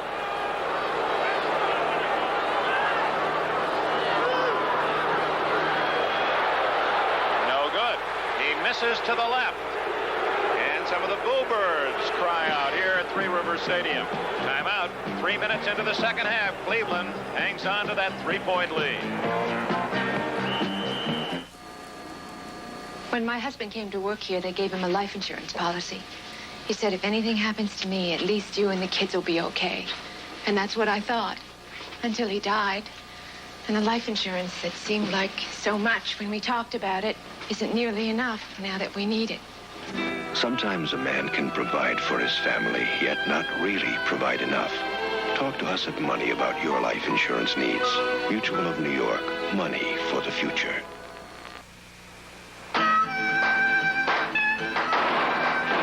Noisy gang is headed into town. Time for the Arrestor. The Arrestor zinc-coated double-wrap muffler from Kmart. Have it installed by Kmart. And if anything goes wrong, they'll replace it free for as long as you own your American-made car. Like other great car products, it's Kmart price. Kmart's Arrestor. A very inexpensive way to lock away noise. The television premiere of The Other Side of the Mountain. I'm going to walk out of this place. The true story of love and courage that thrilled America's moviegoers tonight at 9, 8 Central and Mountain. The Pittsburgh Steeler brain trust, Noel and Bradshaw, trying to come up with some answers. Baseball, the Angels playing in mourning. Lyman Bostock, their brilliant outfielder, killed last night, leading the White Sox. First down play, no room for Pruitt, who led the Browns in the first half with 24 yards. Yankees in a scoreless tie of Cleveland in the third. And Boston has rallied from a 2-0 early Toronto lead to tie the Blue Jays at 3 in the fourth. Doug Deacon had just driven Dwight White down the field about 6 yards on that last play and dumped him. There's a little emotion still pumping out there. And I think it's going to be up to the Steeler defense to make a couple of big plays here to get him back on track. Sipe under pressure. Greenwood gets him from behind. Dwight White assisting the second Steeler sack. Fans love their steel curtain. Well, L.C. Greenwood, when he's healthy, and he had a tough time getting healthy this last year, is one of the fine pass-rushing defensive ends in football. You saw it right there, coming all the way around. Barry Darrow just not physically a match for L.C., as very few offensive tackles are. They've been trying to protect very early. They've done a good job. But on that particular play, L.C. did his thing and put him on the ground. Now Sipe facing a 3rd and 15. Good protection. And an open man is Reggie Rucker. First down at the 42. 3rd down long, and Sipe finds Rucker open in the slot. Well, they can say what they want about Sipe's lack of strength in his throwing arm. He's certainly given us every reason to believe he can get it to an open receiver. And Reggie Rucker, who's gotten open a lot of times this year for Cleveland, got open there.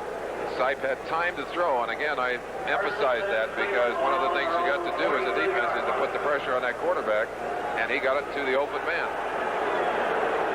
Well, the Browns improved their field position out near their own 42. We're in the third quarter, 10.5 minutes remaining. 6-3 Cleveland. Small hole, and squirting forward is Pruitt for a couple. Lauren Taves, Greenwood, and Banaszak in on the stop. Sam Ratigliano, 46-year-old graduate of Tulsa University, born in Brooklyn. And he has his Browns out of the gate, and they're sprinting 3-0 and lead 6-3 here in the third quarter.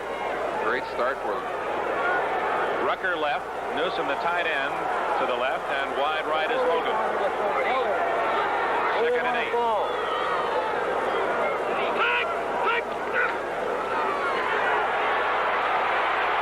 Greenwood, Bulldog, Sipe to the ground, and a flag on Dwight White for a late hit. White, number 68, gets a personal foul.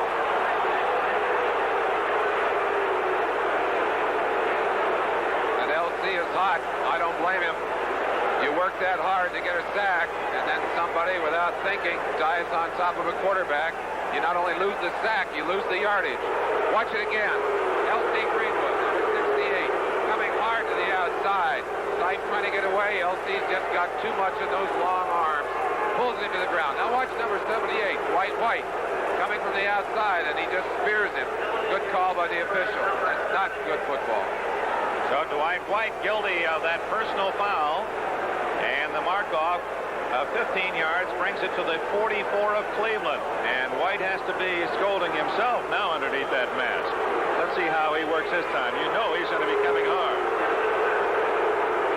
Ricky Feature, 83, wide receiver, into the ball game, and he is slotted on the left side.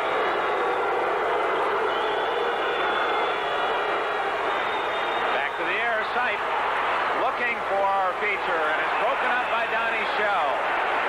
Shell, who intercepted Sipe's first play pass of the game. Sipe, of course, a little bit upset with himself that he didn't get a little more on that ball, but he was well covered.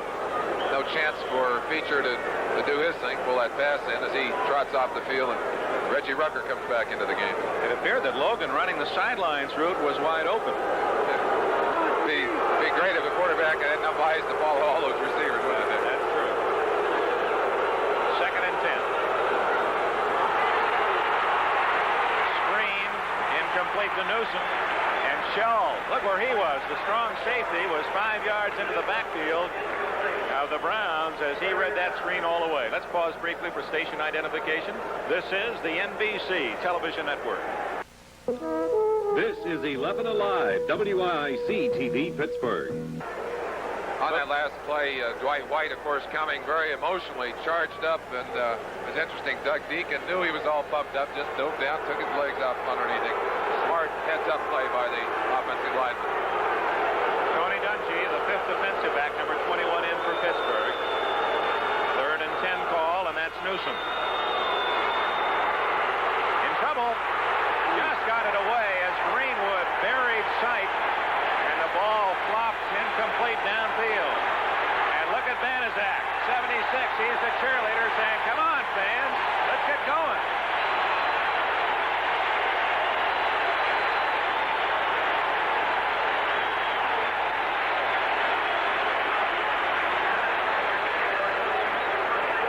You ever do that? No, but I'd say there's nothing a Cleveland boy would rather do than beat the Browns. Maybe that's what he's saying. 9-man rush against Evans. Now they have the return on. Short kick. Rudersham.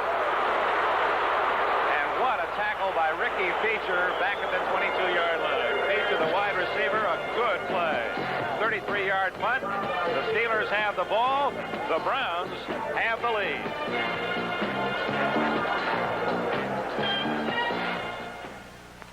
You're out here. Your toolbox is back there. Be glad you got a Crescent adjustable wrench. When you're up here and your toolbox is down there, be glad you got a Crescent adjustable wrench. Crescent, one tool that adjusts to fit many different size nuts, even metrics. But it's not a Crescent unless it says Crescent on the handle.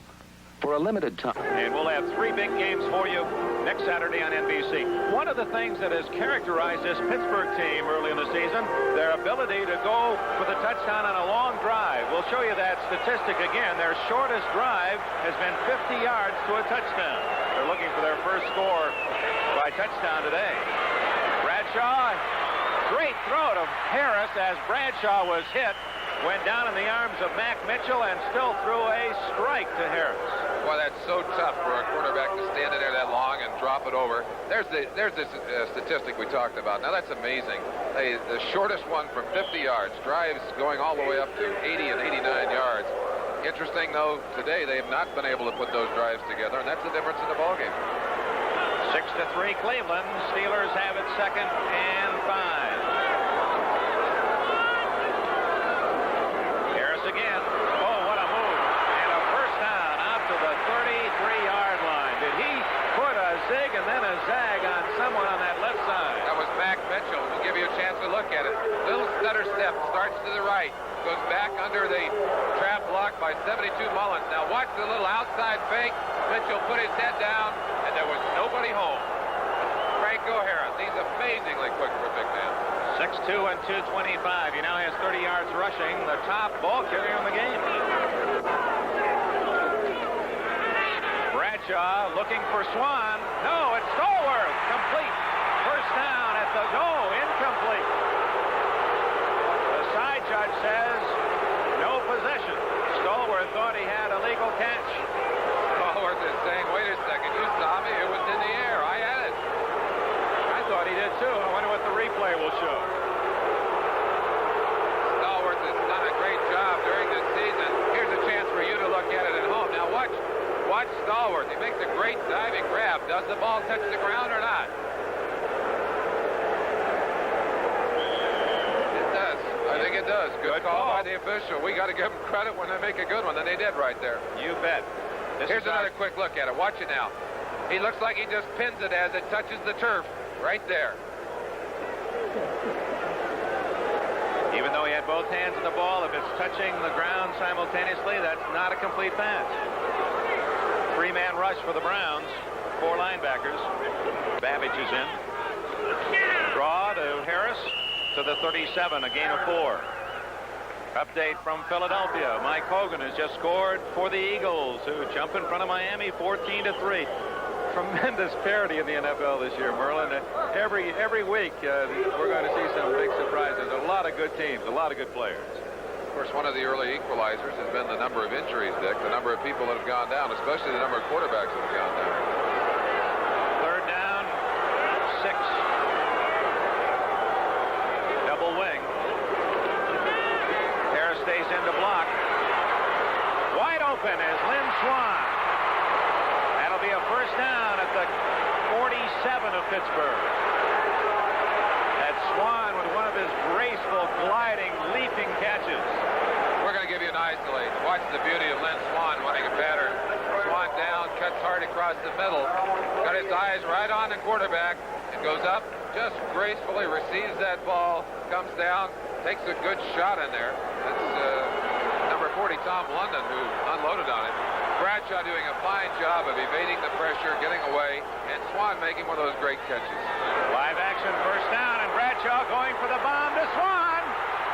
Picked off by Darden. 30, 40, and out of bounds at the 45 goes Tom Darden, who leads the National Football League. That is his 4th interception of this young season. Darden's 29th in his Cleveland career, and a big play for the Browns. Darden had it all the way, just like a center fielder. Read it, just waited for it, swept in front, took it away from Swan, and up the sideline he went. Double coverage. Bradshaw had Swan beating the cornerback, but there's Darden playing that deep center. Watch how Darden reads it. See how he just waits, and then at the last second, right up in front of Swan, snags it right out of his hand. That's a pretty play. Had to be frustrating for Swan. I think he thought he had a touchdown. He didn't see Darden.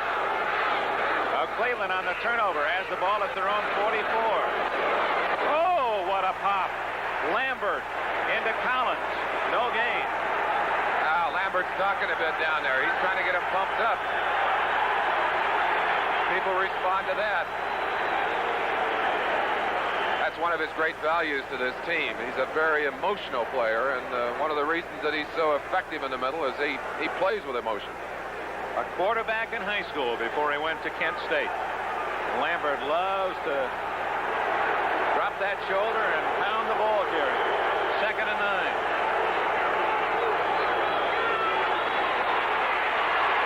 Screen to Mike Pruitt. And Mike Wagner knocks him toward the sidelines and out of bounds at midfield, short of the first down. Well, in the second quarter, Kansas City and Jim Turner's toe, 42 yards. Field goal gives the Broncos a 10-7 lead. Is Turner still kicking in his high tops, or is he still in his... He's gone to his low cups, huh? Well, that's interesting. Tigliano, of course, more interested in what's happening right out here in front of him. And the Browns starting to move the football. 3rd and 5, the ball at the 49. 5 defensive backs for Pittsburgh. Safety blitz. That's feature interference against Ron Johnson. Johnson says to Feature, I didn't do it. Feature said, look at that yellow thing on the carpet. Boy, that's a tough call. Johnson, excellent coverage. They had great pressure on Sipe. did a marvelous job of getting that ball off on target, and Johnson really felt like he got jobbed on that one. We'll just show you the end of that play where Johnson is right on top of the receiver. Felt like he got the hit on time. We'll give you a look at it right here. Tough to read from that angle. From that angle, but I think the official who was right there probably made a good call on it. And there you get the word right there. Ricky said, "You hit me early." Johnson said, "No, man, I was right there. I had it on time." Now the Steeler fans unhappy. 5:40 remaining in the third quarter. Look at that statistic. The Steelers have been their own worst enemy today. And around, Reggie Rucker. And he's down at the 22 in the hold of Lauren Taves. Let's give Mel Blunt some credit for coming up and putting the pressure on him on the outside, making it possible for Taves to have time to make that inside-out play. Fine tackle. Yardage of nearly 5. Call it second and a long 5 for Brian Sipe, who played his college ball at San Diego State. His career passing percentage, 56%. Nothing wrong with that. Well, that's interesting. The Steelers have just called timeout. L.C. Greenwood is upset. Apparently, Lambert feels they need a little time to regroup down there. So with a break in the action, 5 minutes left in the third quarter, the Browns trying to figure a way to add to their lead. It's 6-3 Cleveland late in the third quarter. Veteran offensive tackle John Kolb, who left the game, re-entering that pinched nerve in the neck. We do not know if he will play anymore this afternoon. Looks like he's in pain, doesn't he, Dick? He does indeed. Pittsburgh, 153 yards of work on their own on offense, and then minus 118 penalties. Bad statistic. Sipe on 2nd and 5 has a man open. Good recovery by Johnson, the rookie, as Rucker, and now it's Johnson saying he interfered with me. Well, Rucker doing what a good receiver must do. If he can't get that football, he's got to keep that defensive back from getting it. Smart call again. Sipe calling a good game. Goes deep, tries to get him, tried a little hard inside move, going back outside. Johnson right on it. Now watch the reaction as he gets up off the ground. He's saying, "Come on, you call it on me, call it on him. For heaven's sake." Young man very upset. He's on a pogo stick. 3rd and 5 at the Pittsburgh 22.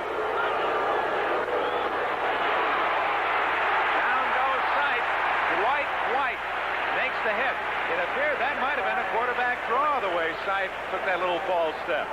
Either that, Dick, or he may have seen the pressure breaking in on the outside with both of those defensive ends coming hard and knew he had nowhere to go. They're going to call it a sack. That would be the 4th of the game for the Steelers, their 11th of the year. And Sipe holding that left hand awkwardly as he leaves the field. We'll keep our eyes on him. Bucking to score, Tony Frisch, 4th quarter field goal to cut the Rams lead to 10-6. Houston's 2 scores on field goals. We've had nothing but field goals here. A 41-yard attempt by Cockroft. Right down the middle.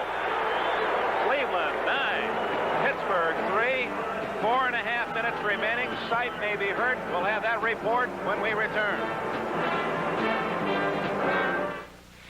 I can't believe they can do it for $19.99. Installed? The Illumini Sears muzzler is only $19.99 installed. And read the muzzler promise.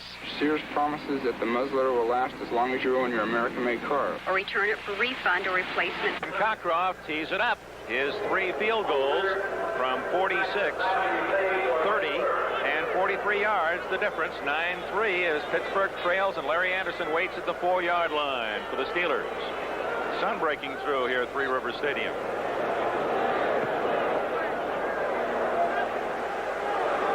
From the 3. Anderson has some blockers. Out to the 34-yard line, and Tom London, along with Ron Bolton, to make the hit.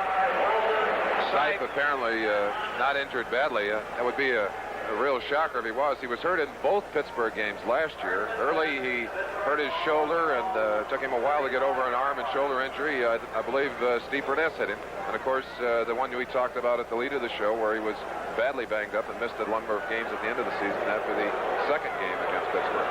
Good news for the Steelers. John Kolb, 55, is in there at left tackle. Inside handoff on the trap, and that's Franco. Harris first down at the 46. Tony Peters from strong safety to make the hit. Super trap on the inside. Sam Davis trapping number 64. Turkey Jones. Watch Ambrose trying to get out. And that's 79, Larry Brown, sealing him off. Boy, that's a great play. Great block by Larry Brown. Of course, Franco doing what he has to do when there's a hole open, and that's get as much as he possibly can. Tight end, 89, Cunningham on the left side. Swan right, Stallworth left.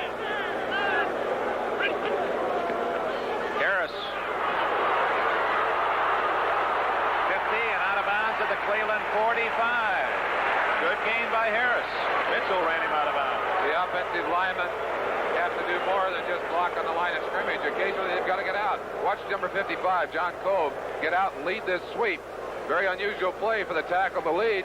Cove gets out to the outside, shields off Tony Peters, keeps his feet, gets up, shields again. That's Ron Bolton. He's going after number 27, Tom Dart. Great job of blocking. And all of that when you got a neck that's just about killing you. That's right. Almost a hat trick for John Cole. 2 blocks and smelling the third. Harris plowing forward and a first down to the 39 before Shirk can make the tackle. And Franco Harris is starting to rumble. At Buffalo, Tony Linhart, 21-yard field goal for the Bills. And they lead the Colts by a touchdown, 24-17. Philadelphia advances over Miami in the fourth quarter on a Mickemeyer field goal, 17-3. And Cincinnati, in search of its first win, has a 6-point lead in the fourth quarter. Denver, Kansas City tied up before the half. First down play. And again, it's Harris right up the middle. Another first down for the Steelers, and Harris ripping up big chunks of yardage. The Pittsburgh Steelers can hit you so many different ways. They run about 6 or 7 different kinds of traps. This is their favorite, the quick trap right up the center. Mullins shielding off Ambrose, and Franco Harris making a brilliant reaction to those blocks. Gets big yardage up the middle. Harris more yardage in this drive than the entire first half. Look at that hole. Boy, that's pretty. That was Sam Davis coming over to do the trapping on that one.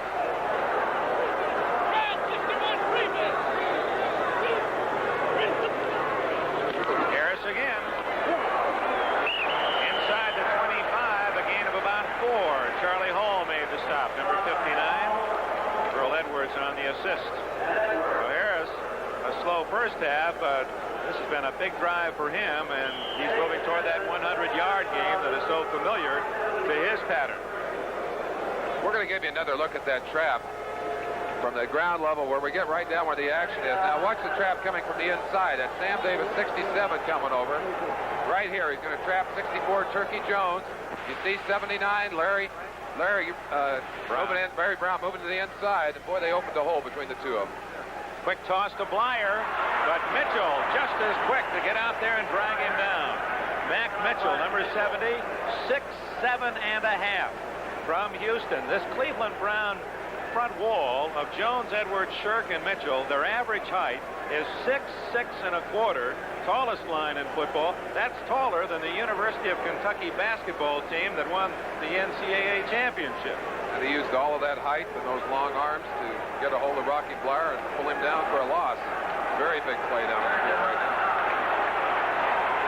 3rd and 8. Both wide receivers to the right. It appeared that Jones was offside.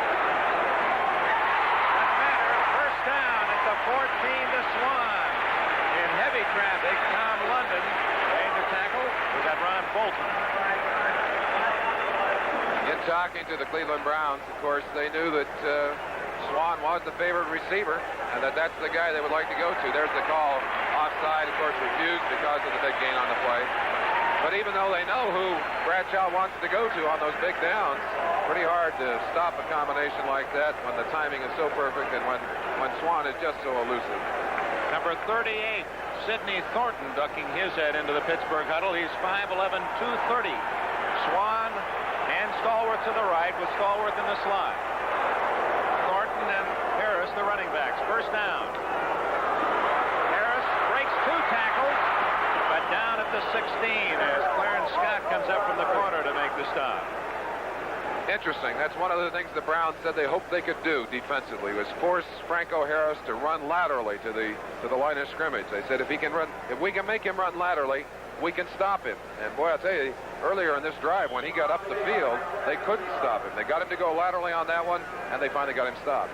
Now, we talked about Pittsburgh's ability to develop a long touchdown drive, and they've got one brewing. But a loss on first down makes it 2nd and 12. Bradshaw.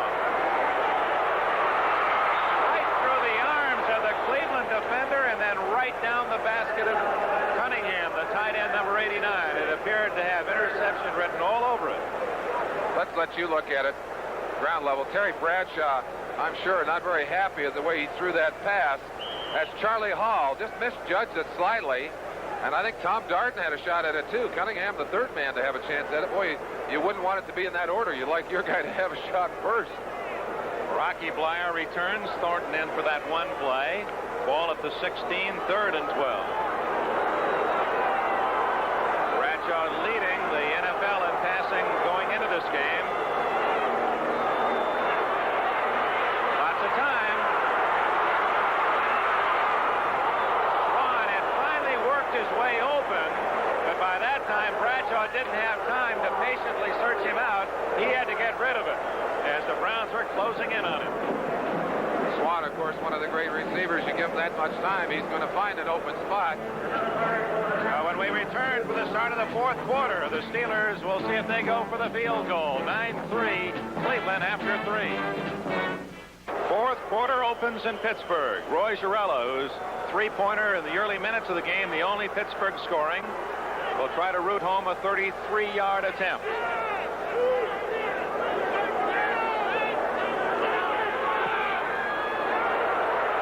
There.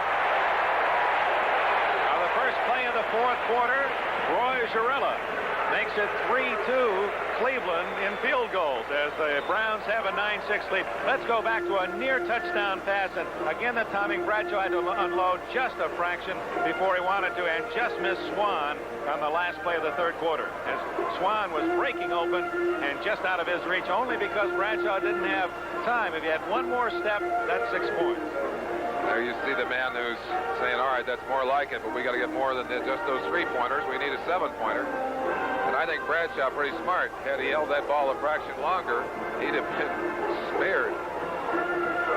There's the address, the U.S. Olympics, Post Office Box 1986, Cathedral Station, Boston. And we hope you'll send in your checks to support our American Olympians. Of course, we're very excited here at NBC about the chance to cover those Olympics, Dick, and a chance to visit Moscow and the Soviet Union. Looking forward to that. Indeed, and it'll be unprecedented coverage. From the sidelines, we watch Gerela kick it off. Keith Wright, Larry Collins, 2 rookies. Oh, that didn't go the 10, did it? Yes, it did, and that's going to be Pittsburgh's ball. The onside kick totally catching the Browns off guard. Cole came up with a football as the element of surprise works for Pittsburgh. I watched Gerela practice this kick yesterday for about 10 minutes and had no idea that it would be used as effectively as it was today. He just kind of punches that ball along the ground. Here it is right here. Watch it now. He just kind of punches it. See if anybody on the kicking team touches it early. I think there was a lot of talk there. He's 10 yards. Gerela. Oh, I said that's great. I've never seen that. Gerela, the kicker, recovered the onside kick without anyone else touching it. That's a one-man show. Harris trapped and dropped by Earl Edwards, number 66. So that should give the Steelers a big emotional lift. They trail by 3. Here it is. You may not see this again in 20 years. Gerela to Gerela.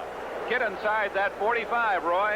Now you're set, and your team has the ball. That's the old guy so fast he can throw the pass and catch it, too. Well, Gerela got down there, did a great job of making one of the biggest plays of this game so far.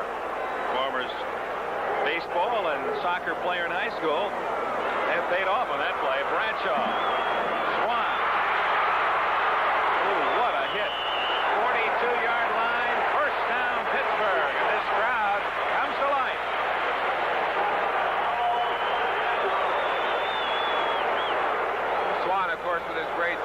got to scare those defensive backs. And he gave him a little ripple like he was going deep. Stopped short, got back to the inside. He was all by himself. Swan's hand looked like it bothered him. I think he took a rap on it, that hit.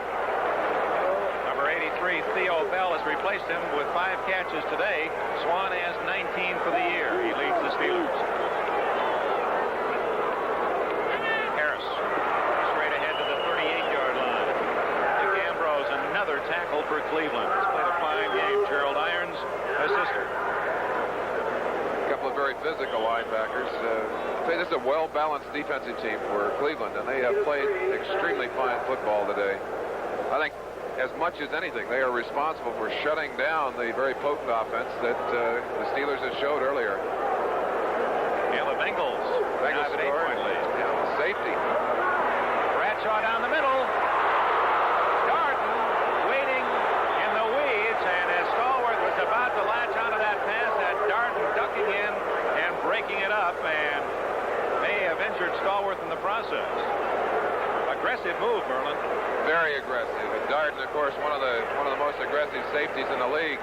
Right up, strips and rips and knocks John Stallworth right to the ground. No chance to hang on to a football when you get defensive plays like that.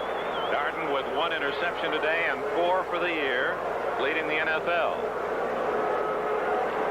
He's playing great football, and many feel this is his all-pro season. 3rd and 6.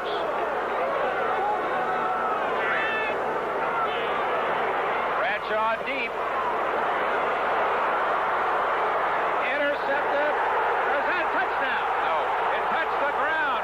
Incredibly, that ball juggling between Clarence Scott and Lynn Swan, and almost a freak touchdown. Well, you want to watch some heart-stopping action. It looks like Scott is going to have that ball. It hits on the ground. If that had hit on Scott's hands instead of on the ground, Lynn Swan would have had a touchdown. Well, Lynn Swan's going to debut as a radio commentator, sports commentator on a local radio station in Pittsburgh. He's going to have a lot to talk about tomorrow in his first show. He sure is. But the Steelers, after the onside kick, are unable to move the ball, and now Colquitt kicking it to Keith Wright, and Ozzie Newsome is back. Way in the air.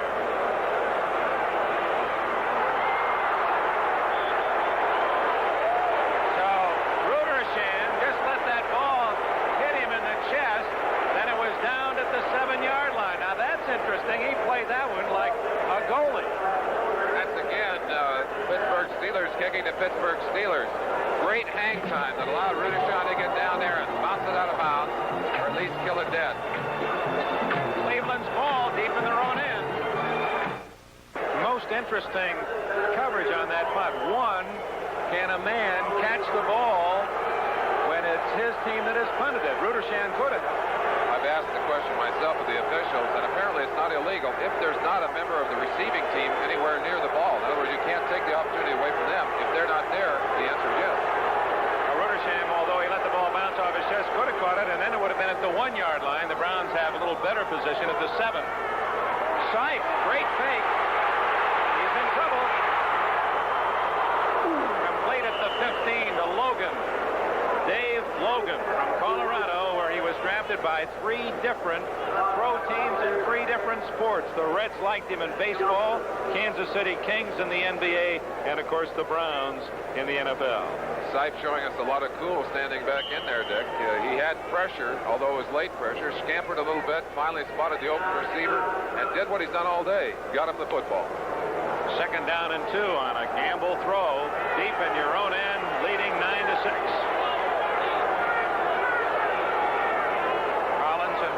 Running backs.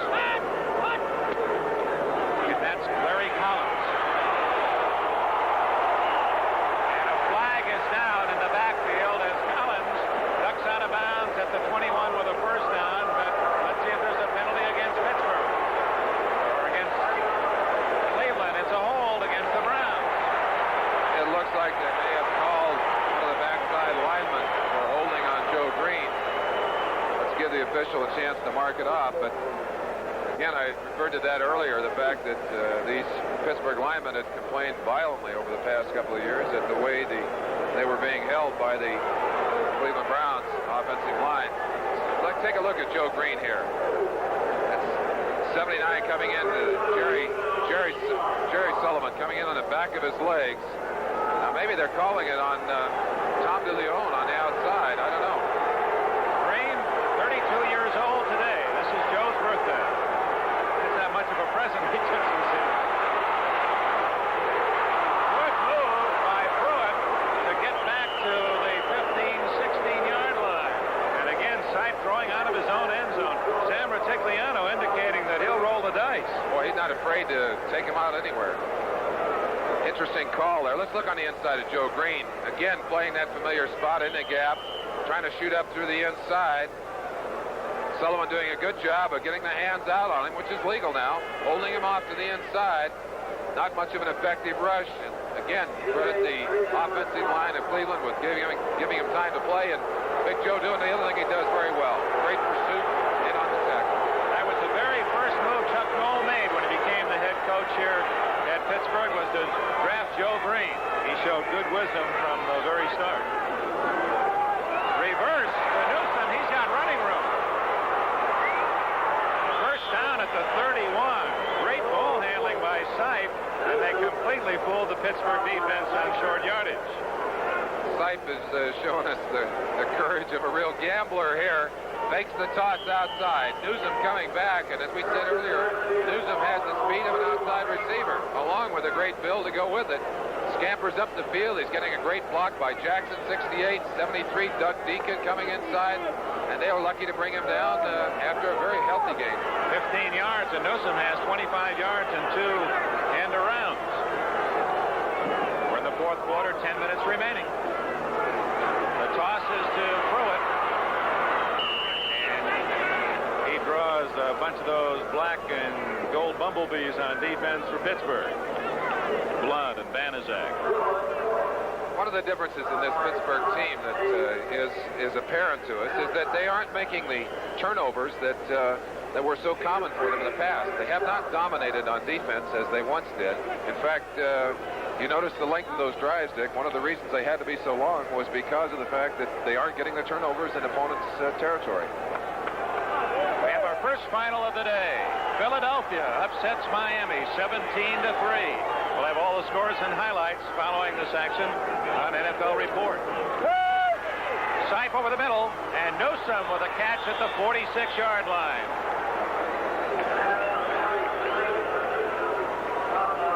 It's a Cleveland first down after starting inside their own 10 after the punt. They lead 9-6, another final. The Rams remain unbeaten. 10-6 victory at the Houston Astrodome. They've won some low-scoring games so far. They sure have. Some tough football for the Rams, and always a tough game when you play in the Astrodome at Houston. I guess there'll be a couple of undefeated teams going out of this day, and the battle here will decide whether it's going to be Cleveland or Pittsburgh. They're the only two unbeaten AFC teams. The Redskins, the Bears, and the Rams, the only NFC teams without a loss. Ball at the 46-yard line. First down for the Cleveland Browns. Tom Beasley is in for John Banaszak. 76 Banaszak on the near side being attended to. The veteran lineman from Eastern Michigan. We're looking at his shoulder. Rucker right. Logan left. Threw it up the middle. He picked his hole and shot through the center of the Steeler defense a la Franco Harris. Dick Enberg with Merlin Olsen. Three River Stadium in Pittsburgh the same. Fourth quarter. 8 minutes and 20 seconds remaining. The Cleveland Browns saw the Steelers kick an early field goal after an interception. And then Cleveland with two cock-draw field goals in the second quarter, another in the third. Pittsburgh on the first play of the fourth quarter, a Jarrella field goal. In a battle of three-pointers, it's 9-6 Cleveland. And the Browns looking for their first win ever at Three River Stadium, have the ball in Pittsburgh territory. Larry Collins could not get around L.C. Greenwood. Greenwood holding his ground, and with that tremendous speed, just ran him out laterally, stripped him away of his blockers, and a loss to the Browns at the 42-yard line of one. Having those long arms didn't hurt either, Dick. He just reached out there and grabbed him.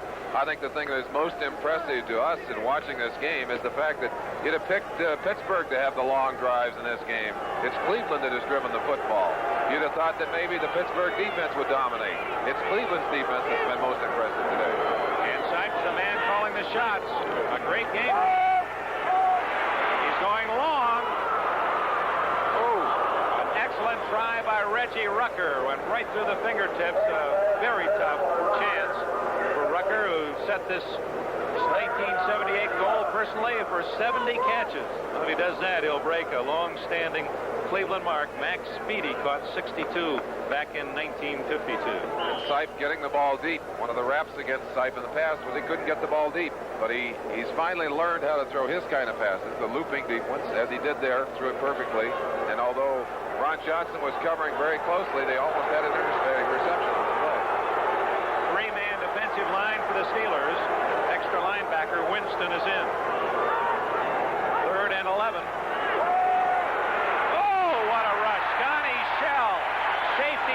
Blitzing through, and did he hit Sipe cleanly? No one touched him. Torpedo Shell, that's the 5th sack of the day. Now watch it again. Sipe going back. Apparently just has no opportunity to get away from Shell. Number 31, you see him coming right from the bottom. And if he hadn't gotten him, Jack Lambert would have. To Sipe's credit, he was able to maintain possession of the football. So Roederschan and Terry drop back to the 11-yard line. Evans, short kick. At the 20, Terry. And a solid hit made by the Cleveland Browns. Number 40, Tom London, the cornerback. Tom London, one of the players that Riccigliano drafted to work on his special teams. Timeout. 6.5 minutes left in this one. Cleveland protecting a 3-point lead.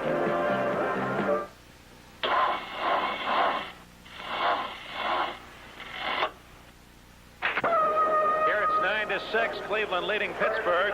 The safety the difference at Cincinnati, where the Bengals have their lead cut to 1. New Orleans scored on a Mike Strawn run, his second touchdown of the game. Sperry, NFL report. All the scores follow the action from Pittsburgh at Bradshaw. Chase from behind, eyes in the back of his head. Jones couldn't catch him. 44-yard line before Gerald Irons can make the tackle. Almost knocked the shoes right off Bradshaw's feet. Terry Bradshaw, of course, with the ability to run, has 4.7 speed. It's amazing. I've always accused some of these guys that there's no way he knows Turkey's there, but I think he feels him back there. And he just turns it on. Gets away from Ambrose there, gets to the outside, would like to get on the ground there, doesn't have a chance to before he takes quite a shot. That was Gerald Irons, 86, who laid it to him. Good game by Bradshaw. Near midfield. First down at the 45. Fire. All the way to the Cleveland 47-yard line. And the way this one's developing, we might see an extra 15-minute period if it stays true to form the way they've been kicking field goals. Jerry Shirk came in on that last play, and Bradshaw handed off, and Shirk just leveled it. Just took him right to the ground. Boy, I tell you, that had to hurt. Just in case he had any design on running again. I think that's saying, listen, glad you handed it off. If you had kept the ball, I really would have made it hard on you. 2nd and 2. Flag down, thrown by the linesman across the way. Penalties have hurt the Steelers throughout this game. Offside Cleveland. That'll bring with it a first down. They needed only 2 yards on 2nd down. So the 5 yards down to the Cleveland 42, where it's 1st and 10 Pittsburgh. Offside, number 64, defense, first down. Joe Jones jumping offside. Quite possibly lined up offside, which is easy to do when you get into the heat of battle down there. They've been rotating some offensive or defensive linemen. Mike St. Clair in there now with Mickey Sims, Jerry Shirk, and Joe Jones. Keeping them in there, keeps them fresh. remaining in the game as Harris cuts to the 39-yard line. Could not get to the corner. Slipped inside, and Shirk and Ambrose teamed up on the tackle. 4:54, 4:53. Clock is running. Pittsburgh with the ball in Cleveland territory at the Browns 39. Not quite in field goal range yet. Score from Kansas City. We saw him last week. Tony Reed, a 15-yard run, and the Chiefs lead Denver 17-10. Would that be an upset? What an exciting player that Tony Reed is. Amazing. He made some tremendous runs last week against the Giants. Bradshaw faking to Harris. All day to throw. Stallworth. First down at the 16-yard line, and Pittsburgh pounding on the door.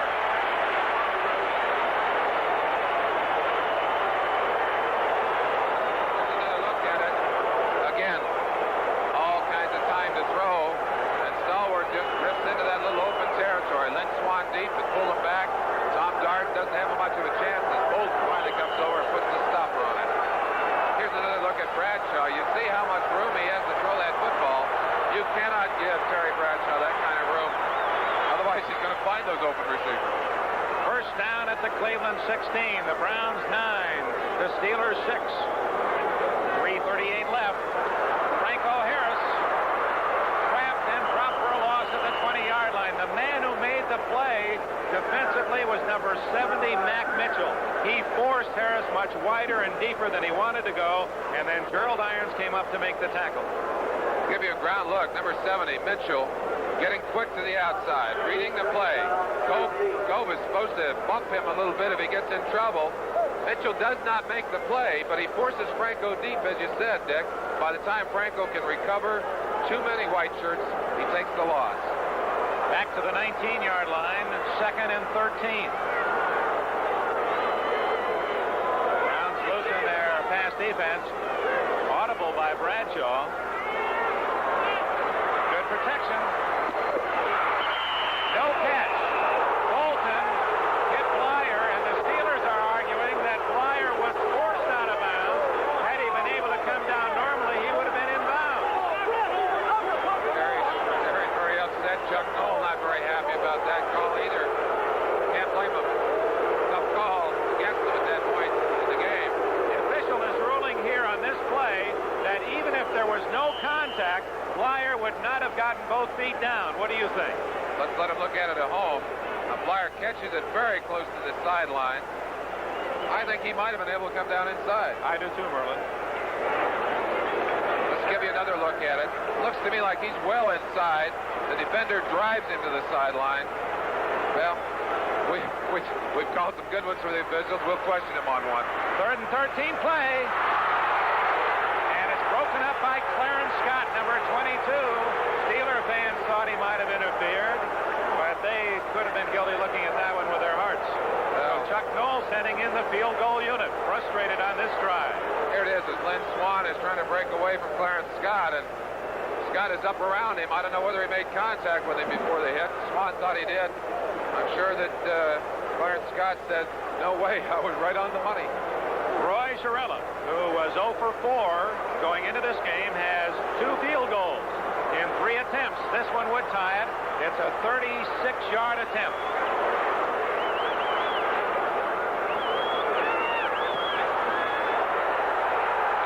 Good. And with 2:35 left in the game, each side has connected on 3 field goals. Oh, my. For a no-touchdown game, we've got some real drama going at Three Rivers. And we'll be back. Samantha Agar for the 1979 color track by RCA. Remember this simple... Took another Don Cockcroft field goal try, and look at those Steelers up on the line of scrimmage.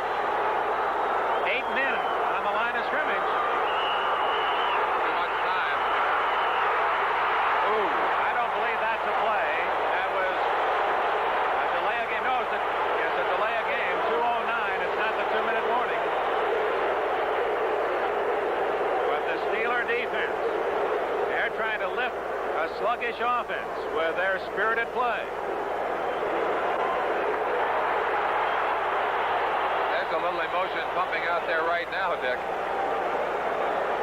Oh, get bad news from New York. And again, the injury plague that has been striking NFL quarterbacks has hit the New York Jets' brilliant young quarterback, Richard Todd. We get the report that in Washington, Todd has suffered a broken collarbone.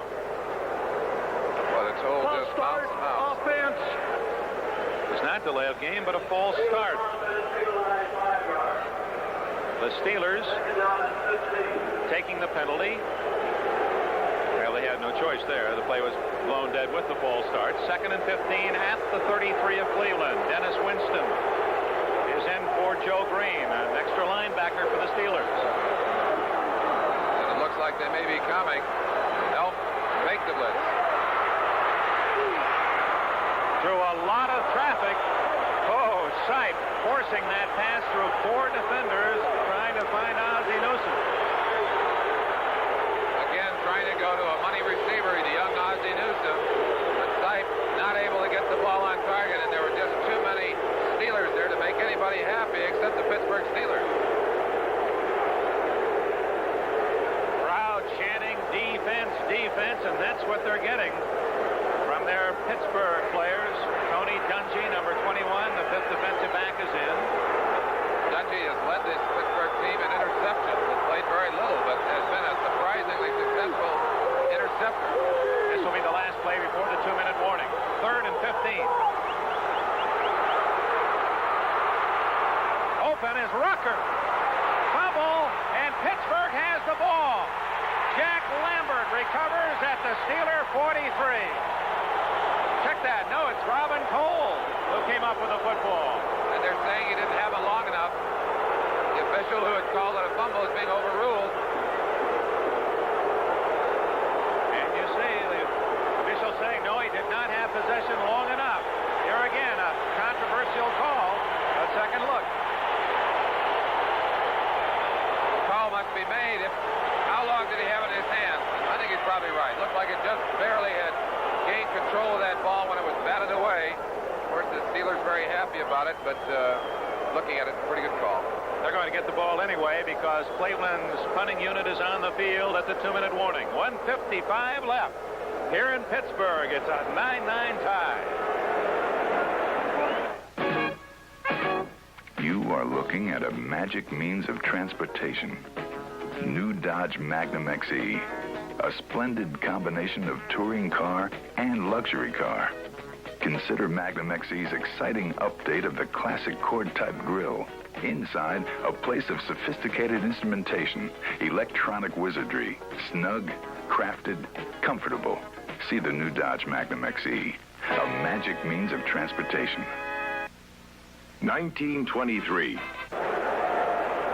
It's been Cockcroft versus Chiarella. Each man has made 3 field goals. 9-9 tie, and we have less than 2 minutes left in regulation play. Evans to kick, Ruder, Shan, and Terry to rookie stand at the Pittsburgh 22. It's his best punt of the day. Ooh, what a kick. Ruder, Shan, fumble! And recovers at the 15-yard line. Oh, my.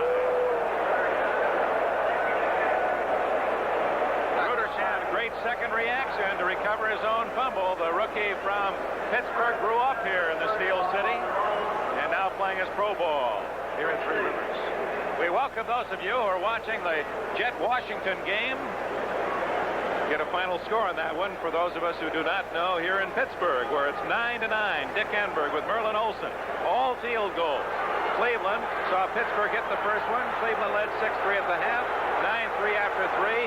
And Roy Chiarella's hit 2 here in the 4th quarter.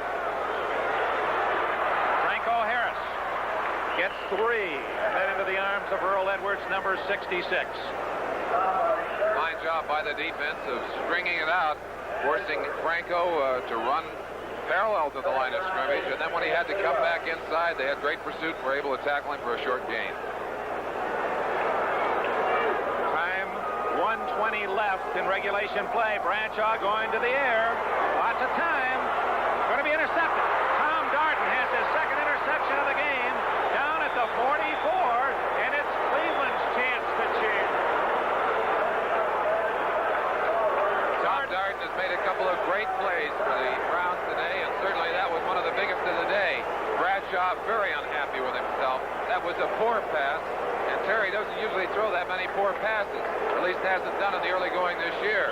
Watch this one. Doesn't seem to be thrown anywhere near Lynn Swann. Had he thrown it deep enough, Swann might have had it. As it was, Tom Darden had it.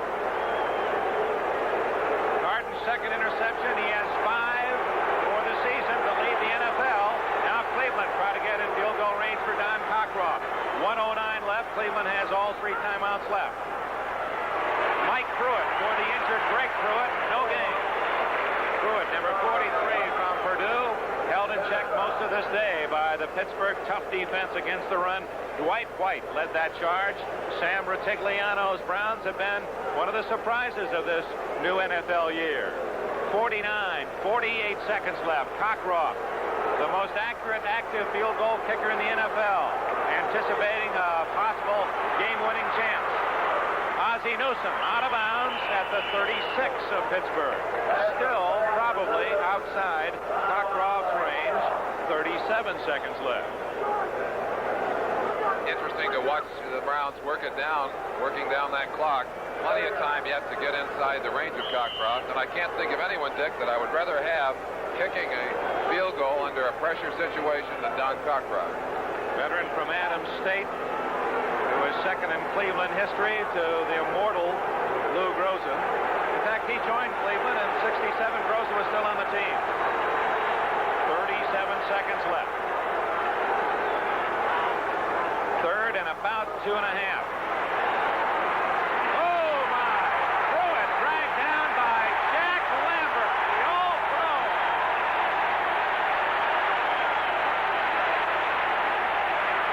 Not only preventing the first down, but taking the Browns out of field goal range. The clock is running. 15-14. We may have seen the last play of regulation. Browns aren't going to kick it unless Pittsburgh calls time. They don't want a chance of a long punt return. Well, it looks like both teams satisfied to take it into overtime, Dick. Now time called by Cleveland. So what Sipe is going to do on 4th down, he's going to go for one bomb, maybe a tip play. We'll have that for you when we return.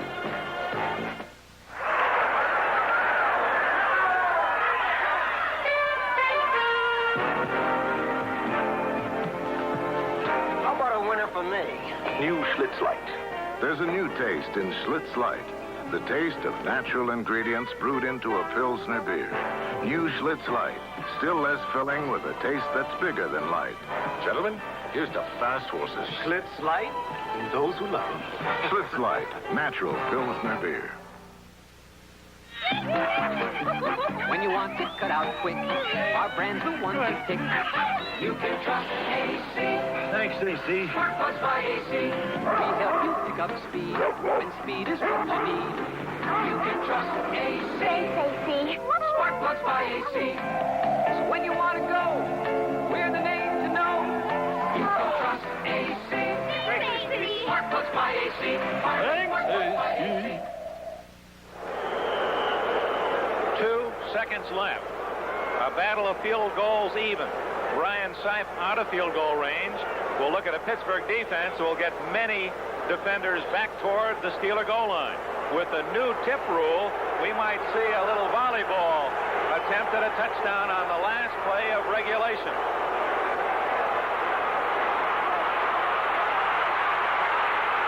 He's going to unwind, and here it goes. That's Rucker and Newsome intercepted.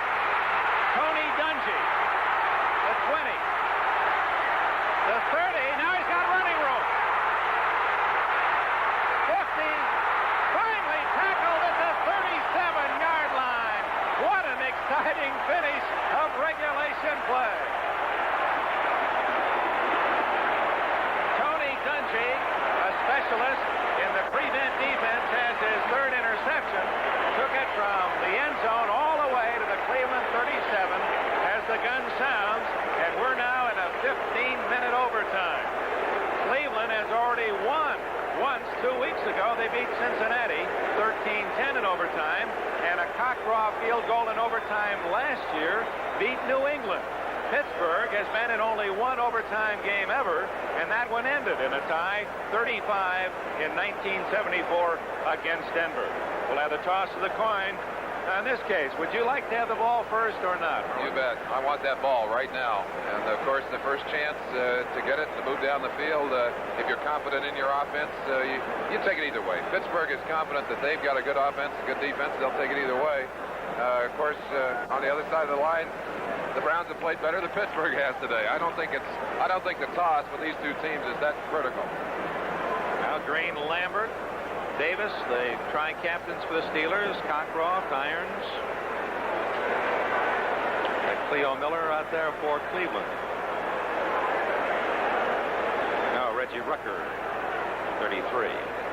I think Coach Rutigliano, Sipe, felt they had a pretty safe play there. Didn't think there was much risk. Dungy almost turned it around on him. Boy, that's an exciting way to finish the regular time of the game. Dungy, a former quarterback at Minnesota and a running quarterback, and almost ran one back more than 100. He said that one of the reasons he's been so successful on intercepting the ball is because he played quarterback, has a feeling for it. There you see the acceptance of the toss. Steelers will take the ball from left to right when we return. Overtime coming up in Pittsburgh, where the Browns and Steelers are tied at 9. Tonight, give that special someone a beautiful rose, Red Rosé, the rose red wine with extraordinary flavor. White wine drinkers like it because it is crisp, light, and very drinkable. But compared to white wine, Red Rosé has much more character, far more flavor. It is uniquely enjoyable, like a chilled white wine with more flavor. Gallo Red Rosé. Just an ache. You know, it's like just a constant aching. Thaddeus Golas has a headache. You're probably not really operating at full potential when you have a headache. Will you try extra strength Tylenol? Sure. Compare regular aspirin, the leading extra ingredient pain reliever, and extra strength Tylenol. Extra strength Tylenol has more medicine. I feel relieved. I feel good. What pain reliever would you take next time? Extra strength Tylenol, I'm sure. Extra strength Tylenol. It's aspirin free, and you can't buy a more potent pain reliever without a prescription. I want to... At the end of regulation play, a 9-9 tie will return with sudden death action in a moment after these messages from your local station. I want to talk to you about a man and woman living together without benefit of marriage. Grandpa defends swinging singles, Tuesday at 8, 7 Central and Mountain. Karen Grassley stars in Battered, a woman whose perfect life was shattered by one blow. I don't want to feel alone. Battered, Tuesday at 9, 8 Central and Mountain. Picture yourself in Allegheny County Park's photo contest. Details are available at Park District offices and area businesses. Enter today.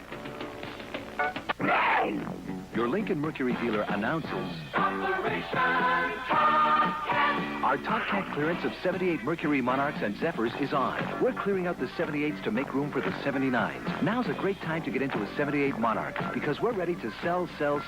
Or a 78 Zephyr, our newest Mercury. It's ready to go now. Top Cat values and trades. Our 78s must go. Make tracks to your Lincoln Mercury dealer. Operation Tomcat. You son of a gun. Everybody knew we were getting a new car. But we figured for a few dollars more, why not get what we really wanted? So I went to HFC, got the extra I needed, and today we're driving what some people only dream about. You son of a gun. Would I borrow from HFC again? Next year when we go to Alaska. Alaska? Household Finance, where people use our money to get the most out of life. 11 alive. The Cleveland Browns and the Pittsburgh Steelers, the only two unbeaten teams in the AFC, both reluctant to accept that first loss, are in overtime. Sudden death, any score, safety, field goal, touchdown, it's over. Cockcroft kicks it off. That's the rookie Larry Anderson at the 11-yard line. Good coverage by Cleveland. Fumble! Cleveland recovers at the 25-yard line. Anderson's second fumble is covered by Ricky Feature, the wide receiver from Mississippi Valley. Unless they're going to rule that that ball was already down. No, it's Cleveland's ball. The hit was made by Dave Graff, number 55. And no, they say that this is not a fumble. Oh, my. Let's give you a look at it at home. Anderson loses his feet and touched the ground, but obviously up. A matter of whether you want to say he was down because of a hit. That's a fumble, Merlin. He was back on his feet. The Browns thought they had the ball. We'll see how important that call is. Pittsburgh retains possession at the 21-yard line. We welcome those that have been watching the Redskins and Jets. We'll keep you posted on that game. Washington leading 23-3. Franco Harris can't get outside, comes inside for short yardage. Watch again. Unless a whistle blew that play dead, there is no way that that would not be ruled a fumble, as Anderson had gotten down but got back up. Watch him. He slips on his own feet. He goes to the ground there. No contact. No contact. He's up, and he fumbles as he's off the ground.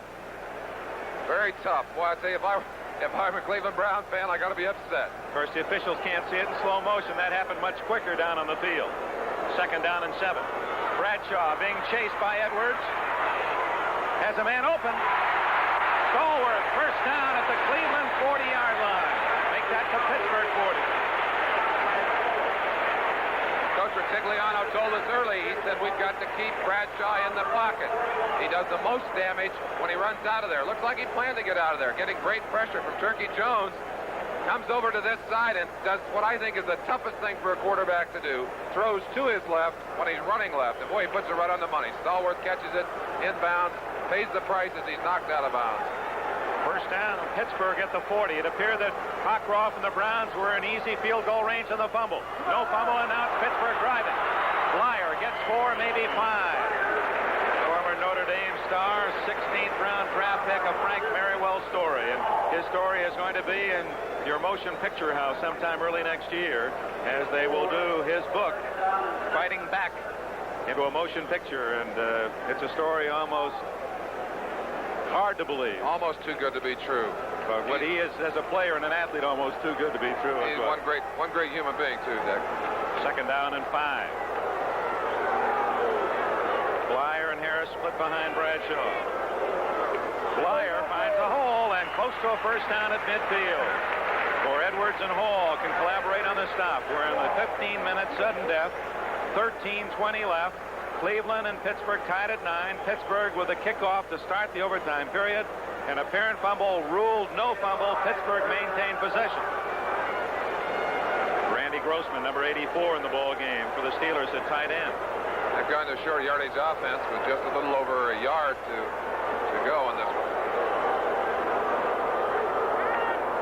And Bradshaw going to throw. He short hops it, incomplete. Oh, an interesting call. The Steelers apparently want to go for the bundle. Instead, Bradshaw pressured out of the pocket, throws short, and now will the Steelers punt? The crowd wants him to go for it. How would you like to have to call that one? I've got to punt it. Well, you punt yours. They're going to run theirs. That's why they won't let me near the field. Boy, that's a vote of confidence to an offense. Let's see what they do with it. Meanwhile, in the nation's capital, the Redskins still lead the Jets 23-3. This is Three River Stadium in Pittsburgh, 4th and 1. Harris.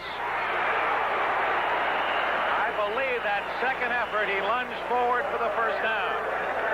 Dick Enberg with Merlin Olsen. We're in sudden death overtime. 12:47 left in this 15-minute period. Cleveland and Pittsburgh, a battle of field goals. 3-0 Pittsburgh in the first period. Then Cleveland got 2 in the second, another in the third. But Roy Gerela tied it with a pair of field goals in the fourth quarter. We've had some very interesting calls. It's been a tough game for the officials, a very physical game, and some borderline calls, and I don't think either side is very happy at this point. Very emotional game, too. A lot of penalties. I don't think I've ever seen a team hurt worse by penalties than Pittsburgh has hurt themselves in this one. And I think the great surprise to those of you who've watched the game all the way through has been the strength of this Cleveland team. The Browns have played well offensively and defensively, and it has not been an outstanding day at all for Pittsburgh. Until late in the fourth quarter, it looked like it was the Browns game all the way. Easily a first down. So the gamble pays off. At the Cleveland 49-yard line, Franco Harris again. He's been the bull in the backfield for Pittsburgh. 84 yards rushing, only 24 of those in the first half. Redskins leading the Jets 23-3 fourth quarter. We're going to stay with the action here in overtime, and Bradshaw to throw. Lynn Swann, first down at the 38-yard line of Cleveland, and now the Steelers are within a first down of a game-winning field goal. Clarence Scott made the tackle. Bradshaw back. He throws this one back against the grain. He looks to his left, looks the defenders off, and zips it. It's a strong throw. That's one of the things he does better than just about any quarterback in football. Powerful arm, gets it to his favorite receiver, Lynn Swann. And he's been the top catcher in the game with those 6. He got 6 in both the games last year against Cleveland, too, Dick. Rocky Blyer tripped up short yardage at the 36-yard line. The play was made by number 64, Joe Jones. And I would guess the mouths of Rutigliano and his counterpart, Noel, are a little dry at this point. For those of you who have been watching NFL 78, we return you to New York. The Steelers break huddle, 2nd and 9 at the 37-yard line. A reverse to Swann, a flea flicker, and it's Bradshaw to Cunningham. Touchdown!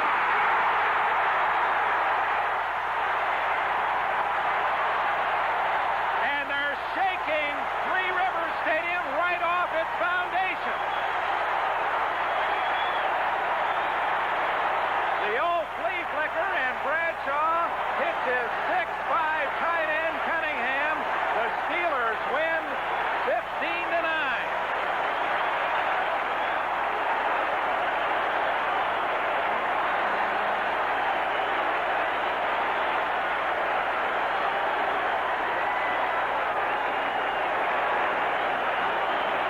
The only touchdown of a 4-quarter plus game comes on a most unusual play, and Sam Rutigliano and Chuck Noll, they both gambled throughout this afternoon, and finally the big one pays off for Pittsburgh. Welcome back, NFL 78. We've just seen a spectacular game-winning touchdown, a fake reverse lateral to Bradshaw, who hit Benny Cunningham for a touchdown to win the game in overtime. Here it is. Terry Bradshaw, unafraid to go to something as tricky as a flea flicker, hands it off to Blyer. Blyer will hand it off again, and then they'll drop it back to Bradshaw. Bradshaw took a quick look downfield, saw Cunningham getting open.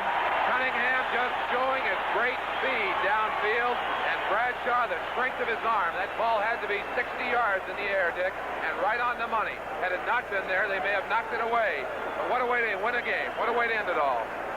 A spectacular game-winning score, and the Pittsburgh Steelers are now the only unbeaten team in the AFC as they defeat the Browns in overtime 15-9. But to the credit of that Cleveland ball club, they played excellent football all day, and indeed, statistically, through 4 quarters, were the better team. It's a brutal loss. Has to be a brutal loss for them. They played so well throughout the game. And there's no question that I'm sure they'll go home and look at the films and say, hey, we deserve to win that game. We deserve to win it. 2 touchdown passes dropped on site, or not dropped, but called back on site. And had they had either one of those, of course, they would have won in regulation time. But Pittsburgh doing what they must do if they're going to be a championship team again. And we say again because they had a disappointing year last year. Here they are winning a game that it looked like they shouldn't win. But that's what the champions do, Dick. And for Benny Cunningham, the third-year tight end from Clemson, a moment he'll never forget, as he, the biggest man, biggest receiver in this game, and the biggest tight end in pro football, running a good pattern, and to Bradshaw's credit, as you pointed out, and perhaps we could see that throw one more time. I'm sure we will on NFL 78, the post-game report with all the scores. Cunningham in stride, catching that ball for a dramatic win here in Pittsburgh. Let's look back at a play that might have been equally important as that touchdown pass. On the very first play of the game, of the overtime period, that's Larry Anderson carrying the ball. Now he's going to break upfield, slip and fall. Now he's going to get back up off the ground and be hit at the same time. The ball is declared down and dead at that point. I'm sure the Cleveland Browns fans will be saying it's a fumble. And that's the story from Three Rivers Stadium. It ends in a spectacular touchdown and in controversy. The executive producer of NBC's NFL Football, Don Ohlmeyer. The telecast of today's game. Great job, gentlemen. Produced by Michael Weissman. Directed by Ken Founts. Technical Director Horace Ruiz. Associate Director Randy Wands. Next Saturday, starting at 2 o'clock Eastern Time, Game of the Week. Baseball. The hot New York Yankees face the Cleveland Indians. Philadelphia Phillies are at Pittsburgh. They'll fight the Pirates in the National League Eastern race. Or you'll see the Toronto Blue Jays at Boston's Fenway Park. And then next Sunday, NFL football. Game of interest in your area. Check your local listing. And now stay tuned for the Spirit. Strong enough to seemingly compensate for that. Amazing that they can do it, Dick. 3rd and 4 from the 42. Blitz. Read well, but Staubach with no time to search out Dupree. J.T. Thomas on the coverage, and both Lambert and Ham right there on Staubach.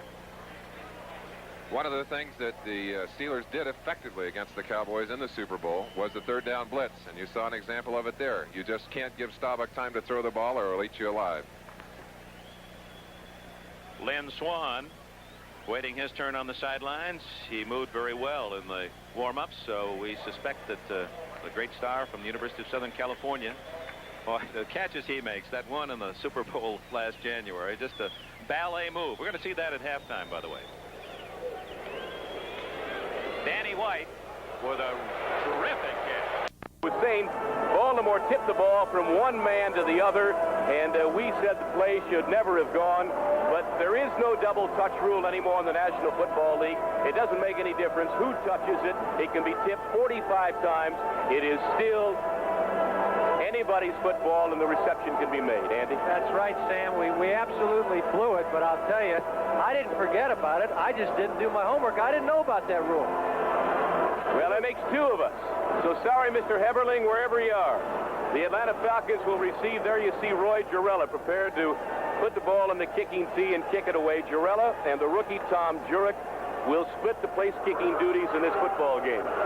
Carl Farmer, number 80, the former Pitt All-American, is one of the men in the deep receiving spots for the Atlanta Falcons. Also, number 27, Tom Pridemore, who played his college ball at West Virginia. And on the far side of the field is Alfred Jenkins. Sam, the Steeler coaches tell me they've got more team speed on this kickoff team than they've ever had. They got 4 guys who are going down there who can run under 4 or 5 seconds in the 40. They're putting tremendous pressure on the opponent's kickoff return. Nice to have you with us. Gerela approaches the football and kicks it deep. On the far side, it's Jenkins at his own 2-yard line. Down the right sideline, avoids one tackle at the 25 to the 30, and finally brought down on the far side of the field.